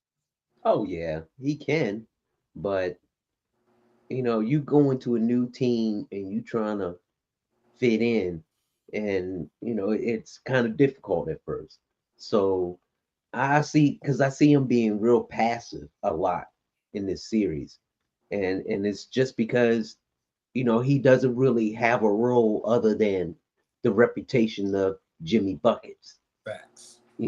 So that the cohesion isn't there. But by Steph being out, if I was Jimmy, I would be demanding and taking over, only because that's who he is. But when you go to a new team, you don't want to be that assertive and step on any toes or anything like that. But he needs to, because he's been real janky. I'm not gonna say janky, passive. I'm gonna say this. Tim Dog, and I'm coming to you. I'm Shata. The hell with that. The best player on the team is hurt. I'm the second best player on this team. And all that, I'm scared. I don't want to shoot. Fuck that. Right. That's the attitude he needs to have. That's the attitude he needs. Exactly. So he should have had that attitude coming to the goddamn team. I'm the second best player after Klay Thompson left. I'm the second best player on this team. They're not gonna go to Draymond to be the star of the team. No, shit. He should have had that attitude from the get-go. Am I wrong? No, you're not wrong. No. And the bottom line is, you also got to remember, when the teams that Jimmy Butler played before, played like the Heat, and where was he? Chicago before that? Yeah. He was the fucking Sixers, man. And we traded we let motherfucker go. We let him go to get a motherfucker. Now his ass playing fucking bitch ass Detroit. But why you know what the fuck he's trying to do. You know what he's trying to do, man. Y'all know what y'all trying to do. Y'all always trying to do I apologize for poking the bear. Thank you. Yeah. You ain't poked that much. I apologize. Nah, you put a firecracker in his ass. Yeah. All I'm saying is, Damn. Bad fella, I'd rather you say put it in my mouth. Don't put it in my ass. no, none of your basket. I don't like the way y'all be going back and forth. It makes me uncomfortable. No Diddy, man. First it's the link. Now we put no it Diddy, man. Go ahead, Shota, man. Baby, bring me the baby oil. Jenkins needs some. Can Jimmy Butler step up and be the superstar the Warriors need to stay in this series? No, for the mere fact that he has showed that you expected him to go to the Warriors and be brash and beat Jimmy Butler. It's almost like he went to the Warriors and became demure. You know what I'm saying? The teams that Jimmy Butler has played before, you expect when Jimmy Butler steps on the court, you expect the pace to pick up or something to happen. You know what I'm saying? Now he comes on the court and is like, oh, they put Jimmy Butler in. Okay. Oh, okay. He passed the ball. Okay. Oh, he got a layup. There is no passion to Jimmy Butler's game anymore. Yeah. He's just out there just going through the motions. And I'm sorry. He's done. I got you, Matt Professor. Can Jimmy Butler step up? I'm gonna push back on that. I'm gonna push back on that a little bit before I answer, because when you're traded mid-season, where you're going to a team where you're clearly not going to be the number one, where you're used to being number one, it is a change in mentality. You don't go in slinging your dick thinking that yours is the biggest in the room when it's not. So, it's not, and that's the problem. He's younger than Steph, yes, he is. But he doesn't have the pedigree Steph has. Let's take away Steph's shooting. No. I'm not talking about. Can I ask you this, Matt Professor? Shoot. But can I ask you this, Matt Professor? With Steph Curry going down, though, now you need to show that you got the biggest. Technically not his team, though. I got you. It's not his team yet. Okay. Now, if this had happened next year when he had been on a team more than a year, then yes, he should step up because he's the biggest name on the team after Steph and Draymond. But right now, it's still not his team. Fuck, I'd say it's still more Jonathan Kuminga's team than it is Can Jimmy I ask Butler. a question? Can I ask a question? Is Jimmy And- Butler there for a long period of time? I mean, how long is his contract with the Warriors? I want to say it expires after next season. I think so too. Yeah, He gonna get traded. So, so to answer the Just like question that. though, he can step up. Yeah. I would hope he would step up just so that the team isn't embarrassed, because I want to see Steph come back and play maybe one more game. But honestly, I see Minnesota closing it out. All right. And Pharaoh. I would love to see Close that- Jimmy Butler in Dallas, believe it or not, with Kyrie. Yeah, they will close it out, Pharaoh. And you already asked that question, but can Kyrie Jimmy and Butler step Anthony. up? Ooh. Can he step up and take those guys to extend this series, in your opinion?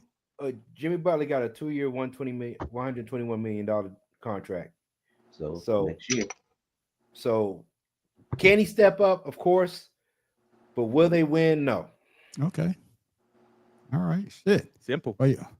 No facing goddamn Jimmy. I tell you. It boy. ain't about It's not a lack of faith You in came it. at the end of the season to learn a team, Right. a And team's chemistry. that's my issue. And- That's my and thing. now- It's not like with gone. Luka. It's not like with Luka going to the Lakers where he was going to be the clear number one when he got there. Yeah. But he's It's- gonna it's- wait there's till a he fucked difference. that up. Yeah, and, I agree with y'all with Jimmy Butler. With Jimmy Butler going there, and with Steph Curry going there, I think he can step up. But like you say though, Jimmy Butler will probably get you about 20. Steph probably get you 30 to 50. You still short, right? 20 points. You still short. But y'all missing it. Draymond Green's gonna fuck it up. Yeah, I got that. But No, we agree with that. But I'm just talking about when you look at. We agree with that. What I'm saying is, if you look at Nobody's arguing with him on that. when you look at Jimmy Butler stepping up, Yeah. he can step up. Yeah, he can give you 25 points. But Steph Curry, You gonna get 30. Steph Curry, I guess no, you no, get but 30 Steph tonight. Curry probably give you 40 points. Yeah. You know what I'm saying? And then Steph Curry give you that killer. When you think you about to come back, then you shoot that bitch from across half court, hitting up the bottom of the net. Then you deflate it again like my fucking Sixers. Well, We ain't had no goddamn because three-point he shooters. shoots the Fucking ball. Embiid out there on the three-point line thinking he goddamn Steph Curry. Then we goddamn Maxey. Maxey, you play good, man. Max, we not gonna trade you, all right? But bitch ass Embiid, your ass out of shape, went to the goddamn Olympics. You should have played for goddamn France or whoever the fuck you came from, Cameroon or fuck that team is. But you came in goddamn out of shape. My Sixers ain't make the fucking playoff. We ain't even goddamn 30 points, but we do got the third number pick in the draft though. Yeah. Hey, y'all. Is that a segue? No, because we still gotta talk about one more. We gotta talk about one more playoff team, man. Matt Professor, you up first, man. Because I think this is the best series right now. The Thunder and the goddamn Nuggets. 4 minutes left in the fourth, tied at 96. SGA goes to work. He had 31 points, 7 assists. What a move. And the Thunder are leading by 2. About 3 minutes to play in the fourth. Murray shot is blocked by Chet Holmgren. But Jokic grabs the rebound and lays it in. He had 44 points in 44 minutes. Next OKC possession. SGA lobbing it to Hartenstein, who slams it home. Thunder up 2. Next Denver possession. Jokic banks in the floater, and we're tied at 100. Next Thunder possession. It's this battle of MVPs. SGA hits the J plus the foul, and the Thunder go up 3 after the made free throw. Next Nuggets possession. Jokic says, my turn. Hits the contested fadeaway 3. What an unreal shot by Jokic. He had 15 boards to go along with those 44 points. He had 5 assists as well. OKC fans are like, no.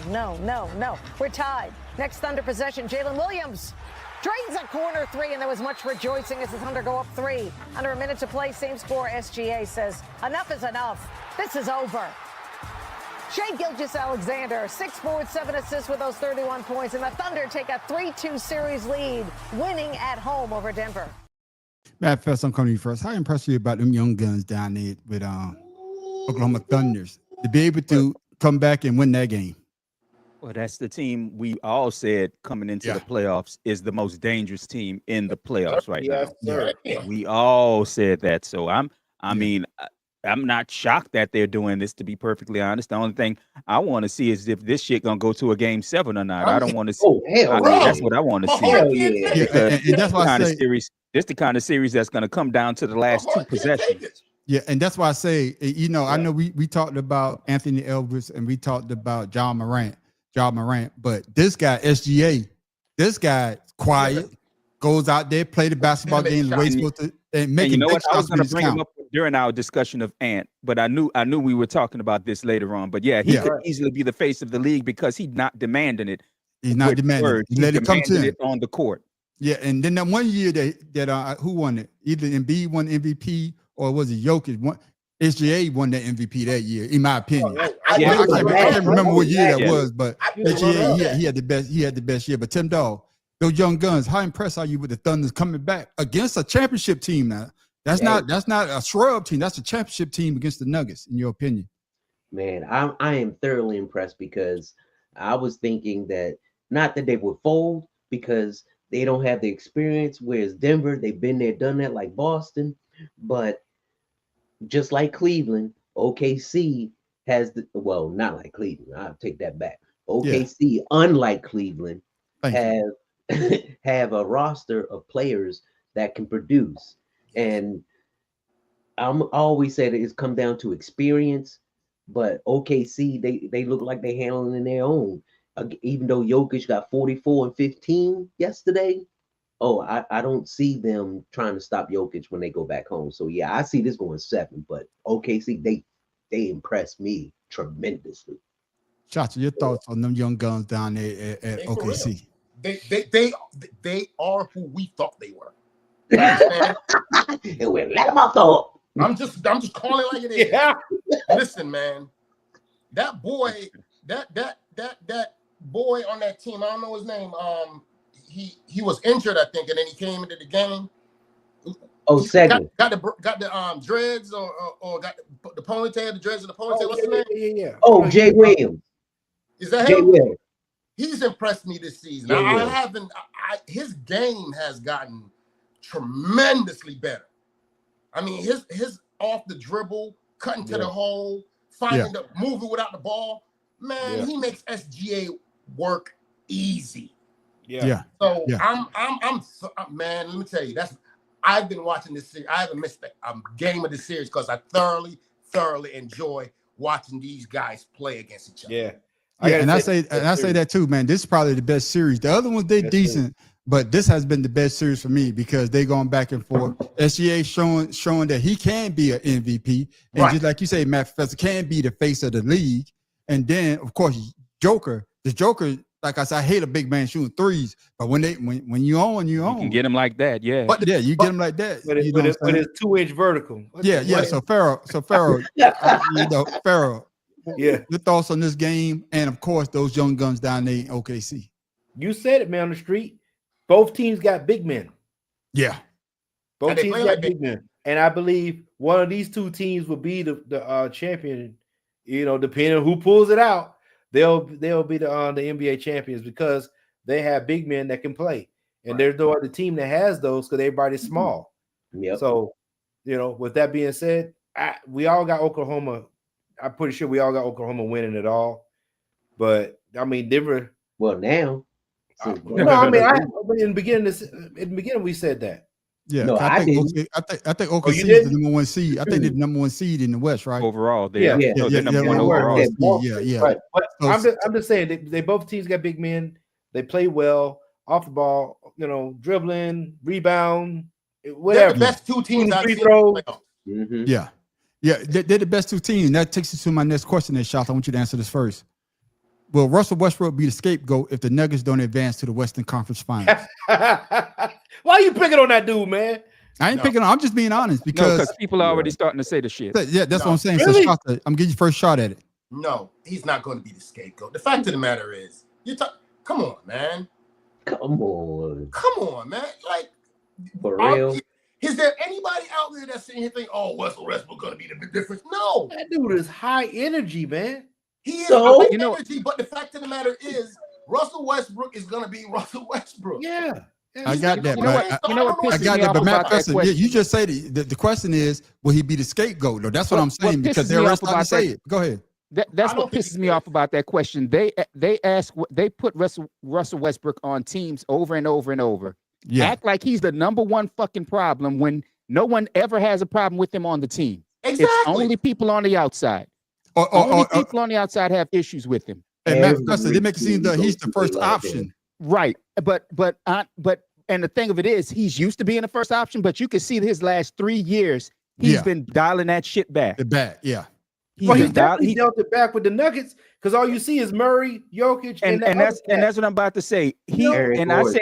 I said this when we hadn't been doing a sports show, but I said this when the Lakers traded for him. I would have him coming off the bench. Yeah. I wouldn't have started him with that lineup they had. I'd have had him coming off the bench. I think everybody because that's the energy that they would need off the bench. And right now, Denver. I don't remember if he starts every game, but his role on the team is that I didn't think he did. That his role on the team is exactly what he brings. They bring him in for certain situations, and he is killing it. So how dare I? And I saw this shit on ESPN, which pissed me off. Why the fuck am I gonna say? I was flipping through channels and they had shit else to watch. My day was long. Anyway, they were saying, Is Russell Westbrook gonna cost this team? I'm like, are y'all fucking kidding? And that's why I brought it up. This wasn't even in the highlights. But that's right. But that's why I brought it up there, Pharaoh, because of the how people think about Russell Westbrook. They won because the Nuggets won the championship. He wasn't there. Now he's on the team. They're gonna use him as the scapegoat. Not us. Not the Nuggets. Not the players that played with them. But the majority in the media, hey, they probably would have won if Russell Westbrook was on the team. Because in fact, somebody asked Jokic that in the last game, and he said it's a team effort. Exactly. He said we fucking lost. But you're playing a team that's just as good or better. So what the hell is that happening? For me, man, on the street, I'm saying that's low hanging fruit, man. Come on, really? I got that, man, but that's why I asked the question. Tim Dog. That's why I asked us the question, man. Hey, why y'all coming at the moderator? I'm not coming at you. It just pisses me off. The question, some stupid and idiotic the question pisses me off. So damn well you only got it from ESPN. That's the media picking on somebody, man. Watching ESPN, man. I did get it from ESPN because I listen to a lot of sports channels, but I know Russell Westbrook, Tim Dog, will probably get the blame if they don't get to the Western Conference Finals because of the fact that he's always been that scapegoat. When they lost to the Spurs, they was up 3-1. Russell Westbrook didn't pass Kevin Durant the ball. When he went to Houston, right? I think he played with Houston, right? Yeah, he wasn't that player that they expected. No, that's where he got all the assists. But what I'm saying is, he was the low hanging fruit. When he went to the Lakers, well, he shouldn't have played. Like Matt Professor say, they shouldn't have started him or whatever. He was of course, everybody, LeBron, Westbrook. Now he's with Denver. That's what I'm saying. It's low hanging fruit, but the narrative is already out there. Right, but at the same time, when you look at Russell Westbrook, the only person I could actively say I could compare Russell Westbrook to is Gary Payton, but without the drama. He's just gonna be on the team, do what he got to do. Russell Westbrook is just trying to find a ring. But we all agree, and that's what I'm saying. I'm agreeing with y'all, but the narrative is out there. If the Nuggets don't get to the conference finals, they're gonna put it on Russell Westbrook because the other players was already on the team. Russell Westbrook was the next piece that they got in to make it to the next level. Man, that's what I'm saying. I mean, I got to get Tim Dog here. Tim Dog. First of all, who's pushing the narrative? Second of all, every team that Russell Westbrook's been on, from Oklahoma City to Denver, everyone says how good of a teammate he is, how his work ethic is. And how can a man who comes off the bench, who just got to a team, make them lose a chance to win a championship? It's idiotic. That right there is just them trying to put the blame on someone or something that they don't like. And we all know how that goes. True. So Russell Westbrook, he doesn't say anything about it. The team that he's on, they have number praises. And if I was him, I'll let them keep on talking and then give him the finger and say, fuck y'all, shut the fuck up. Yeah, and like I say, I just brought the question up because I agree with y'all. I think Russell Westbrook is one of the best players, one of the best guards in the NBA right now. His energy, the energy that he has, he brings to the table, you need that on the team. But there's going to be some people out there be like, hey, I wouldn't put him on my team. But like Matt Professor, I think all y'all say that. Hey, when you talk to the players on that team, hey man, he's the best team, one of the best teammates we ever had. Don't cause no drama. You know, he is high energy, but the narrative is out there, man. I mean, and change the narrative, Matt Professor. Oh, you wait for this day. And it finally came. He said he's not gonna play for your team anymore. Y'all, he don't want to eat no more crawfish, and he's actually done.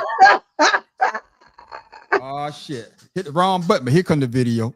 We continue to follow breaking news out of the NFL, where New Orleans Saints quarterback Derek Carr has announced his retirement. The team says Carr was dealing with a torn labrum in his shoulder as well as a damaged rotator cuff.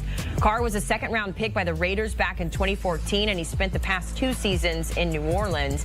He finishes his career as a 4-time Pro Bowler with more than 41,000 career passing yards and 257 total touchdowns. Carr did release a statement this morning, reading in part, quote, "Upon reflection of prayer and in discussion with Heather, I've decided to retire from the National Football League. For more than 11 years, we have been incredibly blessed, and we are forever grateful and humbled by this experience." So my question to you is, Matt Professor, should he have retired before the NFL draft, in your opinion? Yes, because it cost the team $30 million to have him on the fucking roster. You damn straight. But that's what I said about him last year. He's a trash human being and a trash football player. I've never fucking liked him. And to answer Joe, your statement, Joe, I don't think that neither one of them are a good role player. I think they're not good sometimes at the role people try to have them play. Yeah. That is a difference between not being a good role player and not being good at your role. Yeah. But Derek Carr knew what was going on. And the problem I fucking have is there's been rumors going on since he announced his shoulder issue that before he even signed this extension that their dumbasses gave him, they knew his shoulder was messed up and still gave him the goddamn extension. And then when they brought in Kellen Moore never had a face-to-face meeting with him. How you the head coach of your team and you've never had a face-to-face meeting with your quarterback? So yeah, his bitch ass should have retired before the goddamn draft so that he wouldn't cost his team $30 million this year in dead cap money and fucking $50 next year. But I'm glad his ass is gone. Fuck that nigga. I got you, Matt Professor. I'm gonna let you just have that question. I'm not gonna let nobody else come because that's your team. But Pharaoh, I'm coming to you right now because this is a question right here. George Sanders. No, this is a question for you right here, Pharaoh, and the rest of the panel, and you too, Matt Professor. So when it boils down, who had the better career, David or Derek Carr, in your opinion? Oh, fuck. David Carr. David Carr. I'm going to say David Carr because he had no drama. He had to play on the team he was getting sacked like a motherfucker. I think he was the most sacked. I think he still holds the record for the most sacked in the rookie year. David Carr has a ring. And so yeah, 2. Yeah, that's it. So David Carr. All right, then who had the better career there, Shata? David or Derek? David. The fact of the matter is, when you look at David Carr's career, what was he with? Houston, New York. Yeah, he was #1 pick. Yeah, but the thing about there was a new franchise. Yeah, he didn't come in the league as a loudmouth like his brother did. Derek came in and he was a loudmouth, demanding things and telling people that that's what he need for this to happen. How you gonna talk about your team need this and you ain't performing like you supposed to? And then nigga wear eyeliner. Look at the talent that Derek Carr had compared to David. I got you. I believe Derek act like that because his brother was in the NFL. Right. Yeah, and that's what I was going to bring up. And he was on the stage when he got drafted. I don't know if y'all remember. When David got drafted, he was on the stage. And just to get to the NFL. Brother named Darren too, right? Well, shit. The 3Ds sound like BD, if you ask me. Hey, mama like D's, don't she? You like D's, like dicks. But hey, Matt Professor, even though that's your ex-quarterback, just had to go there. Who had the best career, David or Derek, in your opinion? David, easy. I'm with everybody so far. David, I like David coming out of what was it, North Carolina State. I like watching that. I like watching that dude play in college. Derek, I was like, why is he on this field? I said the same thing when he was drafted. Why is he here? The only thing Derek Carr was known for was throwing a hard ball. That's it. Right.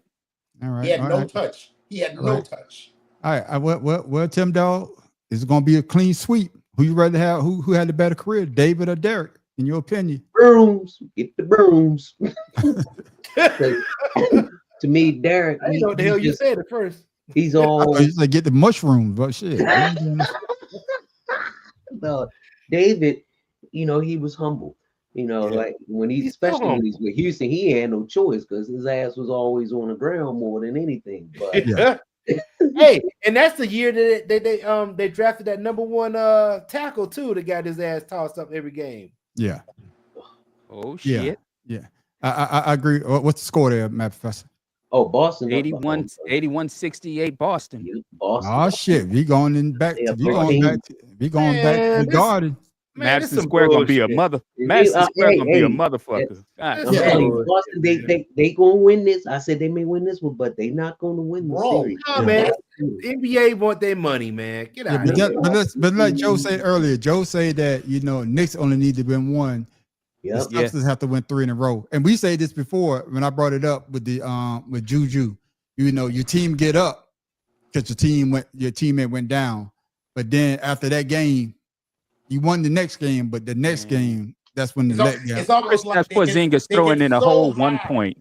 It's like they get so high to that. You see what I'm talking about? They put all their energy into this game tonight. They ain't gonna have nothing left for the next game. Exactly. That dude's done. And speaking of how many points you say that Porzingis got right now? 1. Well, the Mavs, they had a 1.8 percentage to get the number 1 pick, and this is our discussion for the night. Oh but they was God. able to get it. Oh shit. You were seeing there is Rolando Blackman, longtime Dallas Maverick, celebrating the impossible. The Mavericks, who this year traded Luka Doncic away, won the night in resounding fashion. They had a 1.8% chance to win the draft lottery and thus the right to select Cooper Flagg with the number 1 pick in the upcoming NBA draft. The 1.8% was the 4th lowest odds to win the lottery since it began in '85. Dallas jumped 10 spots to win, the biggest jump by any team since the format changed 6 years ago. The unlikely victory in the lottery comes again 3 months after one of the most controversial trades of all time. This was the reaction from the Mavericks front office when it happened.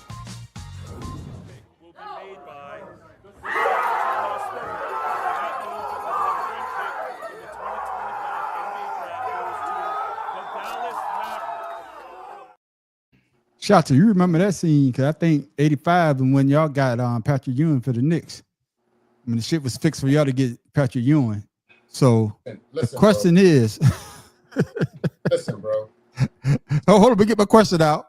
Was this a conspiracy for the Mavs to get the number 1 pick this year draft after trading Luka to the Lakers, in your opinion? No, it doesn't matter if they get the number 1. As a matter of fact, they could give Dallas the number 1 pick, the number 5 pick, and then the number 10 pick, and they still won't do shit. I don't trust the damn GM in daggone freaking Dallas. That's number 1. And number 2, you know what I'm saying? Cooper Flagg, everybody talking about this boy coming out and do this, that, and the other. I am not high on him at all. I am not high on him. He has not shown me nothing to make me think that he is NBA royalty and we should roll out the red carpet for him. Cooper Flagg, what? Man, please. I got you. And I'm coming to you, I Matt. said that during college. I said that. I'm glad you said that, Matt. I'm coming to you because I think he's going to be another Jimmy Fredette. Right. Jimmy Fredette could shoot that ball in college. Yeah, and then he came to the pros. Christian Laettner could shoot the ball in college. But Christian Laettner was a decent player until Kevin Garnett got there. And Kevin Garnett was a daggone good player. Kevin Garnett said either I go or Christian Laettner go, and they shipped Christian Laettner bitch ass out of there. So, Matt Professor, was it a conspiracy for the Mavs to get the number 1 pick in this year's draft after trading Luka to the Lakers? Go ahead, conspiracy, brother. Y'all know that's what I'm about to say. Y'all know how I feel about conspiracies.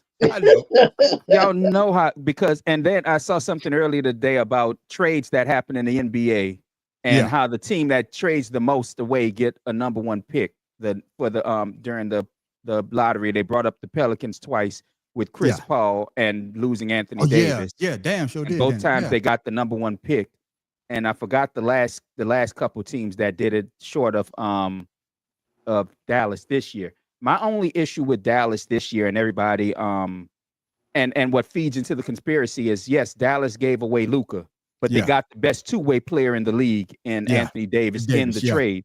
So it was an almost even swap. I think until Anthony Davis got hurt, Dallas had got the best part of the fucking deal. So now them getting that first game, he's lights out. He was lights out. That's what I'm saying. So now Dallas also gets the number 1 pick while they have Kyrie coming back from injury. Yes. They have Anthony Davis coming back. I mean, the NBA just gave them a big 3 for some reason. And I can see where the conspiracy goes. So I'm going to say it was not a conspiracy, but it's awfully goddamn suspicious. Yeah, it's very suspicious there, Pharaoh. Your thoughts, cause like I say, you know, to be able to 1.8% chance of getting the number 1 pick, and the teams that are garbage that need help, Dallas, Dallas is in the play. In fact, the top 5 and that won a lottery had the least amount to gain from getting that top 5 pick. Exactly, because last Dallas was in the playing game, right? If I'm not mistaken, they were. So they already got a playoff caliber team. But for them to jump and get the number 1 pick, that's your brother-in-law. That conspiracy. I can see him saying it right now. His brother just say he don't believe in conspiracy, but you his brother-in-law. I know you believe in that conspiracy shit. Go ahead, Pharaoh. Man, it's a lottery, man. Come on. That's the reason they have the lottery. So I think the NFL should have it. If they should have a lottery system. I think, you know, we tired of seeing if the team goes to the Super Bowl, they get last pick. Everybody gets picks and everybody freaking just, you know, do whatever. Baseball should have a lottery. I thought baseball did have a lottery. I guess, Pharaoh, I understand what you're saying. I'm coming to you now. I don't think it's a conspiracy. No. No, I'm gonna tell you. I'm gonna come to you, Tim Dog. Reason why I say it's conspiracy because, like I say earlier, the Mavericks, they got rid of their star player.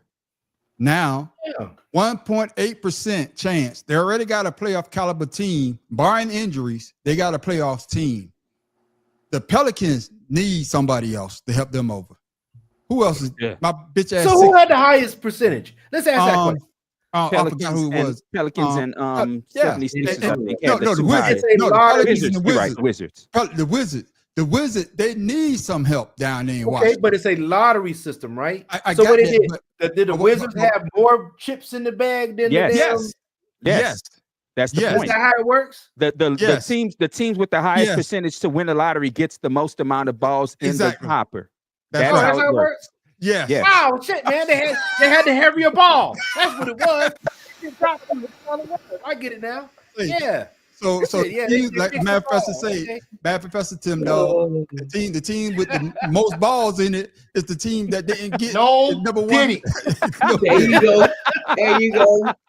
Yeah. Too many balls. They had the ball with the Mavericks, man. Hell yeah. Too many balls. But maybe the Mad ball had No, I didn't know it worked like that. Yeah, that's how it works, man. Had what's the oil on it? Baby oil. God, on damn, baby oil. Shit. Tim Dog, what's the conspiracy, Tim Dog?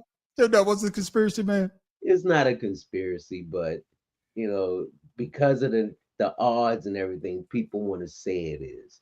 And we all know that it's random as hell, just like winning the lottery. If you're gonna pick some numbers, come on now. But how often people win the lottery? Exactly. Exactly. How many times did Dallas ever pick the number 1 pick? They said this is their second time since '85. So there you go. No, they never won 85. 85, that's the no, I said this is their second one since 1985. But we already know that shit was fixed in 1985 because that's when the Knicks got Patrick Ewing. They didn't deserve Patrick Ewing. And what did he get Patrick Ewing? Not a goddamn thing. But fucking he had a Reebok shoe for a little bit. He ain't no Reebok shit. He had his own shit. I need to buy me. Yeah, there was a Reebok. No, that was Reebok. That's his own brand. That was my old Ewings from high school right upstairs in the box. Yeah, I thought that was Reebok. No, that's his own shit. That's his own brand. But go ahead, Charlotte. What is conspiracy? Nah, man. I don't think it was a conspiracy. And even if it was, I don't care. Nobody cares because, like I said, it's the draft. I mean, you got to think there's so much to go into it. You could get the best player, but have the worst coach. So, I mean, I don't give a damn. I got you. I'm gonna say this: it's a conspiracy because fucking Washington should have got that pick, or the Pelicans could have got that pick, and the Pelicans could have put that pick with your man that stay hurt and get better players down there. My bitch my bitch ass Sixers, we could ship that pick with bitch ass Embiid and get us a goddamn somebody to help Maxey out. How the hell we want Embiid? I'm just calling in general. So it's a Orlando Magic. Yeah, it's a conspiracy. They want this dude to go down there to be a white. And how come? I'm not make this a racial show, but Dallas is known for having white players, superstar players. Well, they bringing them all from South Africa. I'm just saying. Oh, motherfucker, man! Come on. I'm gonna say this, man. I'm gonna say this before we go to the math professor. Tell him why you're mad. My thing is this, man. My thing is, it's just odd. It just looks weird. Yeah, like the math professor said that the team with the most balls to be able to get. No, did. So we grown men. We grown men. We're gonna say no did. Yeah. The team with the most option to get the number one pick didn't get that, and the team that only had a 1.8% chance to win the lottery, it just looked like it's some type of. Okay. But I agree with y'all. It's not there. But hold on. So in 93, the Magic had a 1.5 chance to win, and they won. True. Exactly, and that's a conspiracy too, because it was an up and coming team, and they wanted Shaq to be over there to be able to get them make some money. Conspiracy. Conspiracy. Conspiracy. I'll tell you right now. Y'all drinking the same kombucha, huh? I got you. I'm about to say the brothers that's drinking kombucha have the conspiracies going on. There you go. But like I said, he going down for a refill. That's right. And going from one conspiracy to another, but not another. But tell them why you're mad, math professor. Yes, tell us.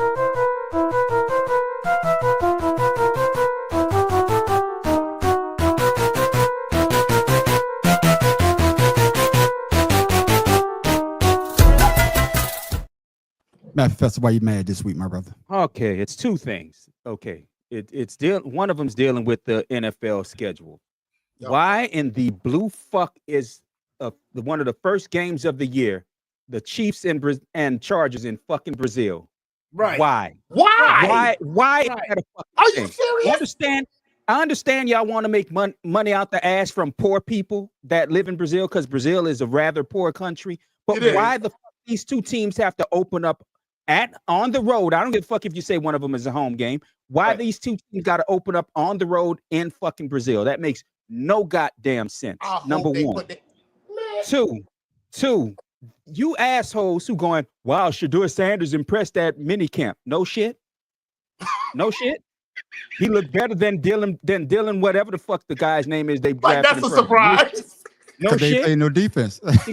Exactly. Get the fuck out of here. I don't want to hear the bullshit about how good he is now, motherfucker. Kiss ass.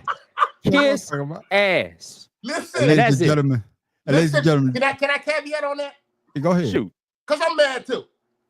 These niggas all here on the TV talk about, oh yeah, he looks so good. I can't believe the reps he's taking, the touch, the way he do.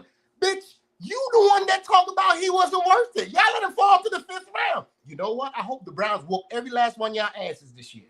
Hey, that's what it is. And that's why we call him the math professor, because he's always mad. And here come his sidekick, Shata. He want him to get his shot seen as well. But thank you for that, math professor. Tell him why you mad, my brother.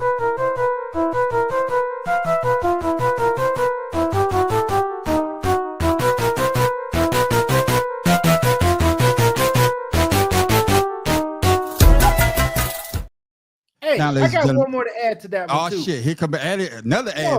Go ahead, everybody mad today. Go down there and they're playing in front of the whole country that gets the losing Super Bowl's jersey. So what the fuck are we doing? And thank you, Pharaoh, for that caveat, because the losing jerseys are down there. Losing jerseys are down there. Shit. I'm glad I got a winning jersey. But now it's time for Shata. Today in sports.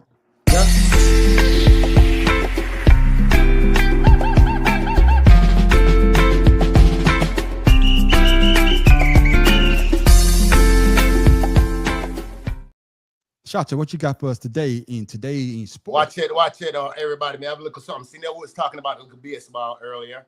And I'm talking about Pete Rose and the shaggery and the fuckery they're dealing with the Major League Baseball. Let me give you some good news with baseball. I'm going to tell you something that make me feel good. Yeah? Today in sports history, we go back to 1986, not too long ago. 2 years after me come America, me watch this game. Reggie Jackson hits his 537th home run, passing who? What's his name? The white dude. Mickey Mantle. Mickey Mantle. That's what I said. Mickey Mantle. That's right. Yep. I got to say shit, nigga. Shut up. He always want to be right. He always want to be right. Motherfucker, yeah. E5 figure I show. Hey, always screaming. Hey, you know what I do? Oh my goodness. White dude. Hey, you know what I mean? Shout out, my bad.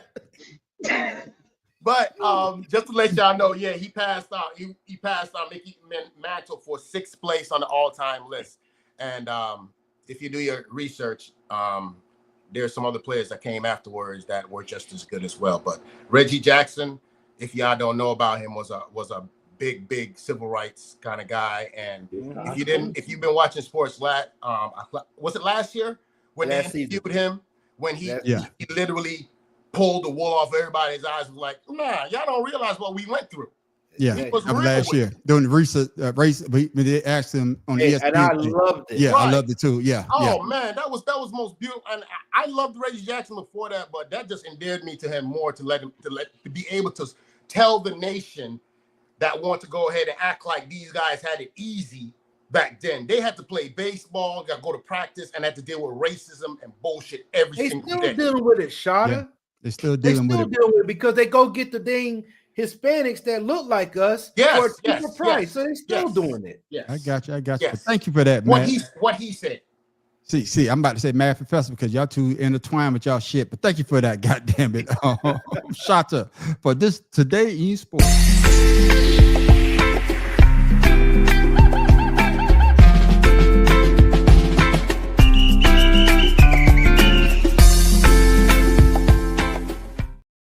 Well, ladies and gentlemen, it's that time. Oh my goodness! If you're not a sports fanatic, if you can't get out there and do anything, this is your time of the show.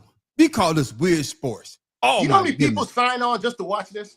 I know, man. This is the best thing because we bring you great sports. We brought you extreme ironing.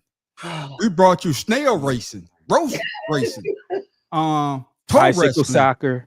Bicycle soccer, roof ball, firm racing. I love that. Don't ever bring that shit up again, Tim. The underwater hockey. Underwater hockey. What the kettle nose? The neti pot. We're gonna call it the neti pot race. The neti pot. Don't forget about the baptism thing that him showed the other day. The baptism with the rub up on each other naked. Oh yeah. Gotta grab a spot. Nose wrestling, toe wrestling, asshole gripping. Yeah, asshole. Hey, man, we done brought you grip. enough. That's what we'll call it. The Diddy grip. But ladies and gentlemen, we done brought you a lot of good things. Now we're gonna get your pets involved. Oh shit! If you got a pet, like you said, the ferret, you got a ferret, you can put a ferret in it. But now we bringing you this, man. I know you can't wait because this is an actual series. It's a league, and we all gonna go join.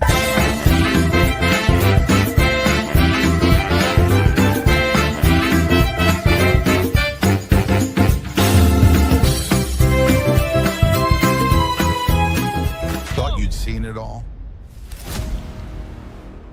We're only getting started. Max Verstappen, Hammy Hamilton, Usain Bolt, Speed Demon. Max Verstappen. Max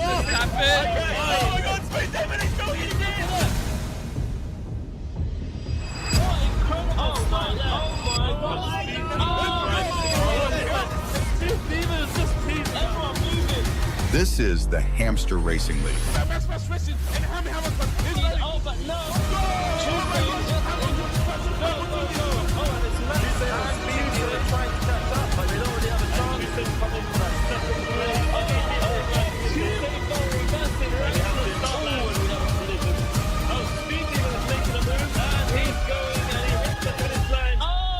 We need watch that. I watch that. Matt Professor, I give you hamster racing at its best. As the resident auto racing fan and Formula One fan, especially. I think they should put it where they can't go backwards, so it won't prolong the race. Facts, but I watched that. Hold on, back. I really wish that some of this shit. Oh God. I'm trying not to make it racial. That's my problem. I'm trying to take race out this shit. That's my whole issue right there. Bro, but think about it though. If you put them in lanes where the cars don't. No. You're not gonna fucking justify this shit, Shada. No, you're not gonna justify this But shit. if you put them in lanes in a circle. No, I don't want to hear it, Shada. I don't want to hear it. You want them to run, get them out the fucking hamster wheels and let their asses run from some, let's say a hawk. Let's put a hawk out there. But man, let's put a hawk out there and make the shit a real sport. But man, Professor, compared to all the staggery crap we've been seeing, I think this one right here is the only one I can safely say is it makes a little sense. They racing. Yeah, just like roach racing. No, we ain't watching that. But I'm saying these cats are actually got work. You'll be not gonna watch it when you watch a hamster. Yeah, because them monks, they gotta keep that wheel going. See, this is why white people don't need money. They say black people don't need money. No, this is why white people don't need no fucking money. Right? That shit right there, that just played on your screen, people, is the reason why white people don't need. Fuck it, I'm gonna put race back in it. That's why they don't need no goddamn money. Listen, man. Hey, man. Listen. Compared to all the joints we've seen on here, compared to everything we've seen on here, tell the truth. This one right here, at least, it's number one, it's clean, it's sanitary, and the daggone animals are doing the work. I got you. Go ahead, Pharaoh. Yeah, I'm just saying, who the sponsor? I ain't seen no sponsorship. What? NASCAR. It's illegal. It's NASCAR. NASCAR is the sponsor. That was Formula One names. That's Formula One. Yeah, Formula One. Yeah, that's Max Verstappen is Formula One. A Usain Bolt? Come on now. Usain Bolt. Don't get it in the horse racing names, man. But they got Hamster Hamilton. I mean, yeah, come on. Yeah. Tim Dog, your thoughts, man. This is why white people don't need money. No, man, Professor, you supposed to say this, and it's supposed to be the master race. They supposed to be. I done said that shit enough. Bruh, y'all already know, man. Listen. Hey, Tim Dog. Tim Dog, your thoughts, man. There it is, Tim Dog. Who gonna have to clean the shit out the car when they take them out? I was mad. I was mad that they let that hamster sit on the fucking wheel of that Ferrari. Hey, but I got to say though, Tim, that's just like race drivers. They urinate and whatever in their uniform. Yep. So but they clean it up. Hey, that's what a hose is for, player. That's what the hose is for. But one more time, because Matt Professor, I knew you just wanted to see it again. This joint. He loves it, man. What Joe say? The sperm died after their race. At least the hamster. Joe, you're not gonna amen this shit, Joe. You gonna get banned. In fact, you know what, Joe? I want our Better Than Sex podcast shirt back, Joe. You mail our shit back for that one. You mail our shit back for that one. One more time, ladies and gentlemen. One more time for our weird sport of the week.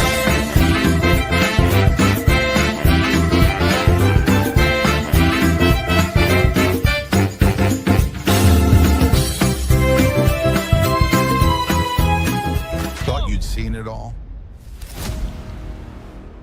We're only getting started. Max Verstappen, Hammy Hamilton, Usain Bolt, Speed Demon. Max Verstappen. Max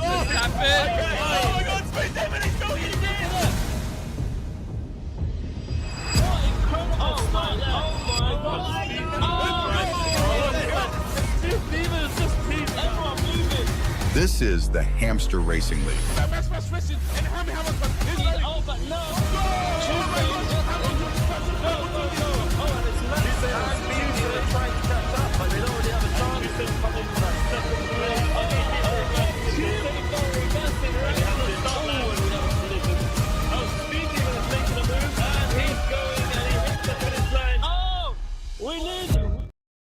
That's right. Hamster Hamilton. That's you know what what I'm would be talking about. impressive with that? If they let the cars go fast and let the wheel turn fast and let the hamster keep up with how fast the wheels come. That would Oh man. And that was season 3. That's so they had 2 more seasons. See, you noticed that shit too, huh? Oh, wait, what? But ladies and gentlemen, that's our weird sport of the week. But now it's that time for Pharaoh King trivia question of the week.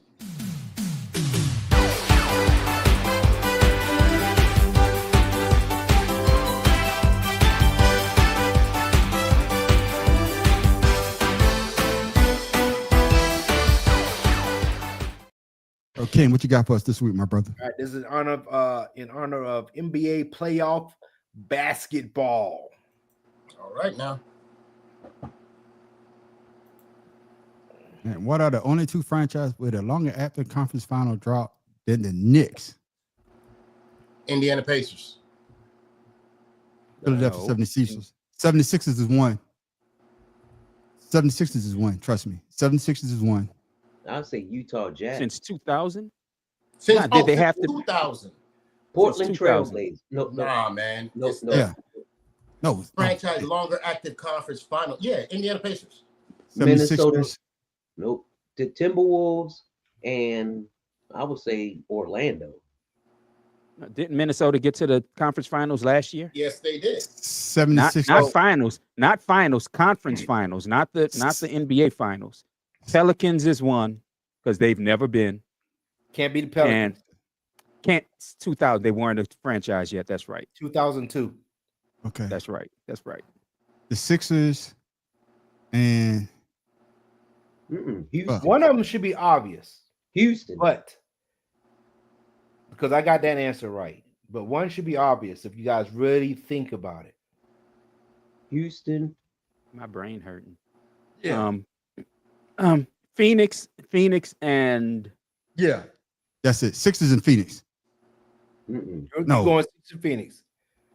I know the Sixers one of them though. I know my bitch ass Sixers won. And the Wizards. Yeah, Wizards. That's a good one. Houston and the Wizards. Sixers and You said Wizards. I mean Phoenix and Wizards. Phoenix and I Wizards. think You Phoenix said, and Wizards. Shada, what you got? Phoenix and the Wizards. Okay. What you got, man on street? Whoa. Sixers and Charles Barkley retired when? give me Brooklyn shit. I don't know. 2002. Sacramento and the Clippers. Clippers. That's a good one right there. Oh wow, that is good. That is good. But I thought Sacramento got to the conference finals. There's an obvious one. Who, the Knicks? What, the Knicks and the Sixers shit? No, this is not about the Knicks. The Knicks is in the question, so it's not the Knicks. The Knicks was 2000. That's why we're saying this. Okay. I know the Sixers. So who is it? What is it? Definitely Here we go. The Wizards Yeah. is definitely Magic. one. I bet the Magic. Well, you're right about that one, Shata. Wizards and the Hornets. Hornets and Wizards. Well, yeah. Okay. See, that one was kind of unfair because I knew it had to be Pelicans or New Orleans / Charlotte. I just wasn't sure which team you was counting. Right. But they never. So the Hornets came in '98. Right. And then moved to New Orleans Correct. in the early 2000s. Right. They were the Bobcats, remember? Yeah. I guess back is the Bobcats. I read the question wrong. I read the question wrong. Now, when Shada said the Wizards, I was surprised because it was 1979 last time they went. Yeah, I guess I read it wrong. I was thinking teams that actually went to the conference finals and they haven't been back since. I read it wrong. Okay, That's exactly what it is. That's what it means. The year. You got the year wrong. that's what I say. I say the Wizards and the Hornets got it right again. God damn it! Boy, I'm a goddamn genius. I got it right. Are we all drinking? Hey, between you and I, between you and I, Shada, we got that one right because I had picked So hold up. So he gonna wait till we be quiet. Yeah, we're not gonna skip over that shit. Yeah. I got it right. Yeah, we're not gonna skip over that shit. I said the Wizards and the Bobcats. I got it right. You get half a point for that one, brother. Nope, Yeah, you don't I have points. You got to get the whole thing. You don't. Then you ain't get shit. Segment. I ain't gonna tell that man segment how his segment. You ain't getting shit. What are you talking about? That's right. Ain't no half points. You don't have points. But Hey, thank you for that. you talking about the Sixers? What the fuck? Hey, 'cause I want to talk about my garbage ass team. Couldn't even win fucking 35 fucking games. But thank you for that, Pharaoh King, for that Our team trivia didn't question win of that the many. week. Yeah, I hope that we won that many either. Thank you for that trivia question of the week from Pharaoh King.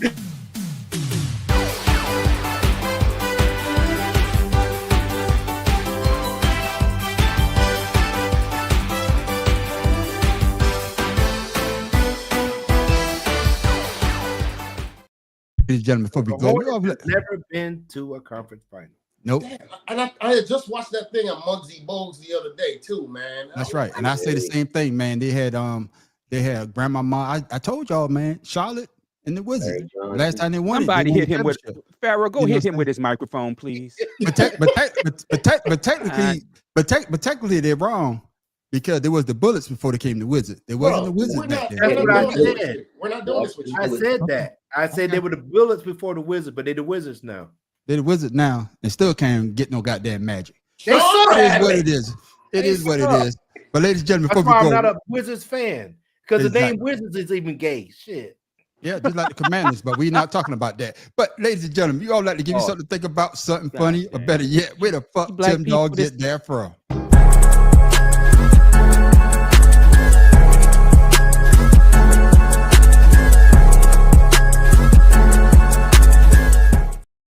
Tim White Dog, people what you don't got for need this money. week, my brother? White people don't need money. Black people don't need control of the board.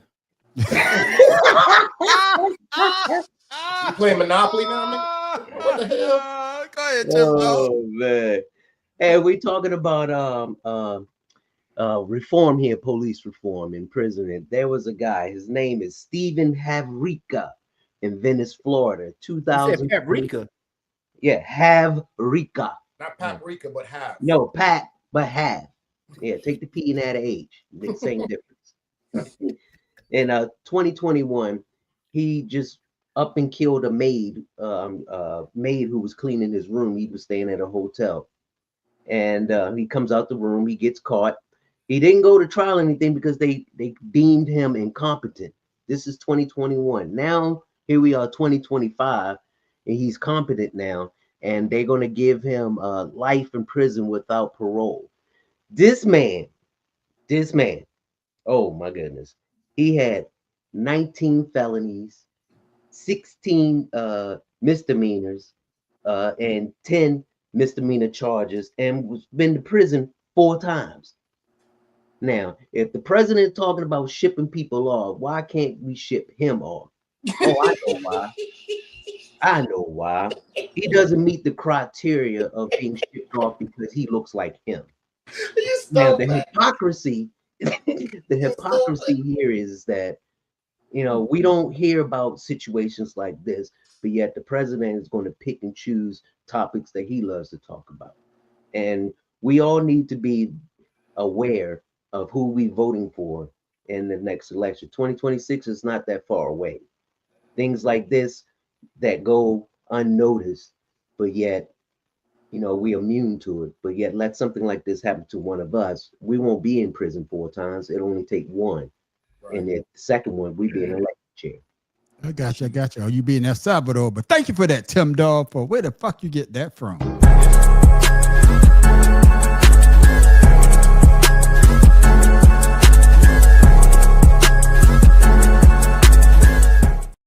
He is not the president. You will refer to him the felon in chief. Okay. Matt Professor, before we go. Felon in chief. Before we go, Matt Professor, tell the people what you got on your mind, and also shout out to social, my brother. Well, you can find me at the Mad Professor. One, I put up a couple videos last week. One of them was about Felon 47. The other one was about someone who responded to my Felon 47 video. But anyway, I digress. Look, don't accept what your sports team gives you. Just because you're a fan of that team, don't mean you have to put up with their shit. Okay. Here in New Orleans, we still have to put up with bullshit from both of our sports teams. And don't get it twisted. I like Joe Dumars. I don't think he was the right pick for the GM of the Pelicans. I like the way the Saints are run. No, I don't. Fuck them. I hate the way the Saints are run. It's time for fans of teams who are losing and consistently losing and being run poorly to start revolting. Stop buying tickets. Stop watching these motherfuckers on TV. Stop giving them props just because you're a fan of the fucking team. I'm guilty of it. You're guilty of it. We're all guilty of it. Start fighting back with these assholes and make them earn your damn money. Just That's like right. politicians. That's Yeah, right. you Make, know. make them earn your goddamn money. You Tim damn Dog. skippy. Tim Dog, what you got for the people for my brother? And then make sure you shout out your social so they can follow you too. Strength doesn't come from what you can do. Strength comes from overcoming the things that you thought you couldn't. Find me on Instagram, Father's Love 99. It's all about me, my son, my grandson. Oh, his son back in the mix now. Yeah. Okay, then, my man, shout out, man. What you got for the people before we go, man? Make sure you shout out your social so the people can follow you, my brother. For sure. There's a lot going on in this country that's got a lot of people pissed off, but I wanted to address something. I was doing some research and I came across something that I'd never really paid attention to before. A lot of people like to talk about how Abraham Lincoln did all this stuff for black folk and he freed. No, he didn't. You have to understand, Abraham Lincoln did what he had to do for the Union. It had nothing to do with black people. As a matter of fact, one of his speeches, he specifically said he will never, ever put black people on the same level as white people. So stop the bullshit. All right? Other than that, holla at your boy. Shout out. One love, shout out, Blue Sky Social. I brought that up 2 years ago that he said that if he could have kept slavery and kept the Union together, he would have. Yes, exactly. Yeah. And of course, my main man, Pharaoh King. What you let the people know, give the people something to think about, or better yet, some good advice. I thought we were going to talk about sports. And also, well, you can talk whatever. You Tim Dog talk about sports. Yeah, you talk about sports too, but and also shout out to social people follow you, my brother. So, in honor of basketball, only in the 80s could a kid turn into a wolf in the middle of a basketball game and they finished the game. Pharaoh and the King, Pharaoh underscore 71. I'm lost on that one, but I'm glad you for that. You remember Teen Wolf, man? Oh, Teen Wolf. Oh, God Michael J. Fox. Yeah, I remember that. I was slow. That's from licking the windows without your helmet on. No, that's not licking the windows. And what I'm about to say is because Pharaoh didn't do it. If you see me eating, I got for the people is, if I shout out my social, if you see me in Walmart and I'm buying a case of baby oil, mind your fucking business. No, Diddy! Lord. Why you gotta be in Walmart, man? He went there. Whatever you see me at, I might be getting it from the Amazon truck. what? So wherever you see me at, you mind your goddamn business. I got eczema.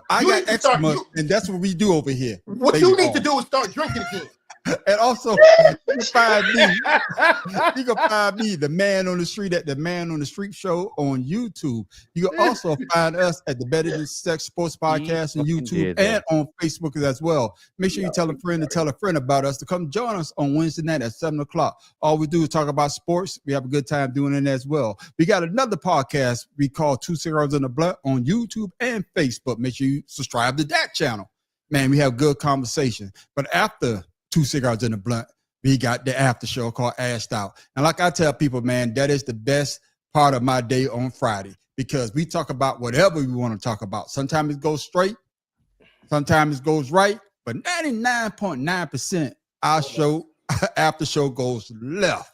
And with that, ladies and gentlemen, I am the Man on the Street.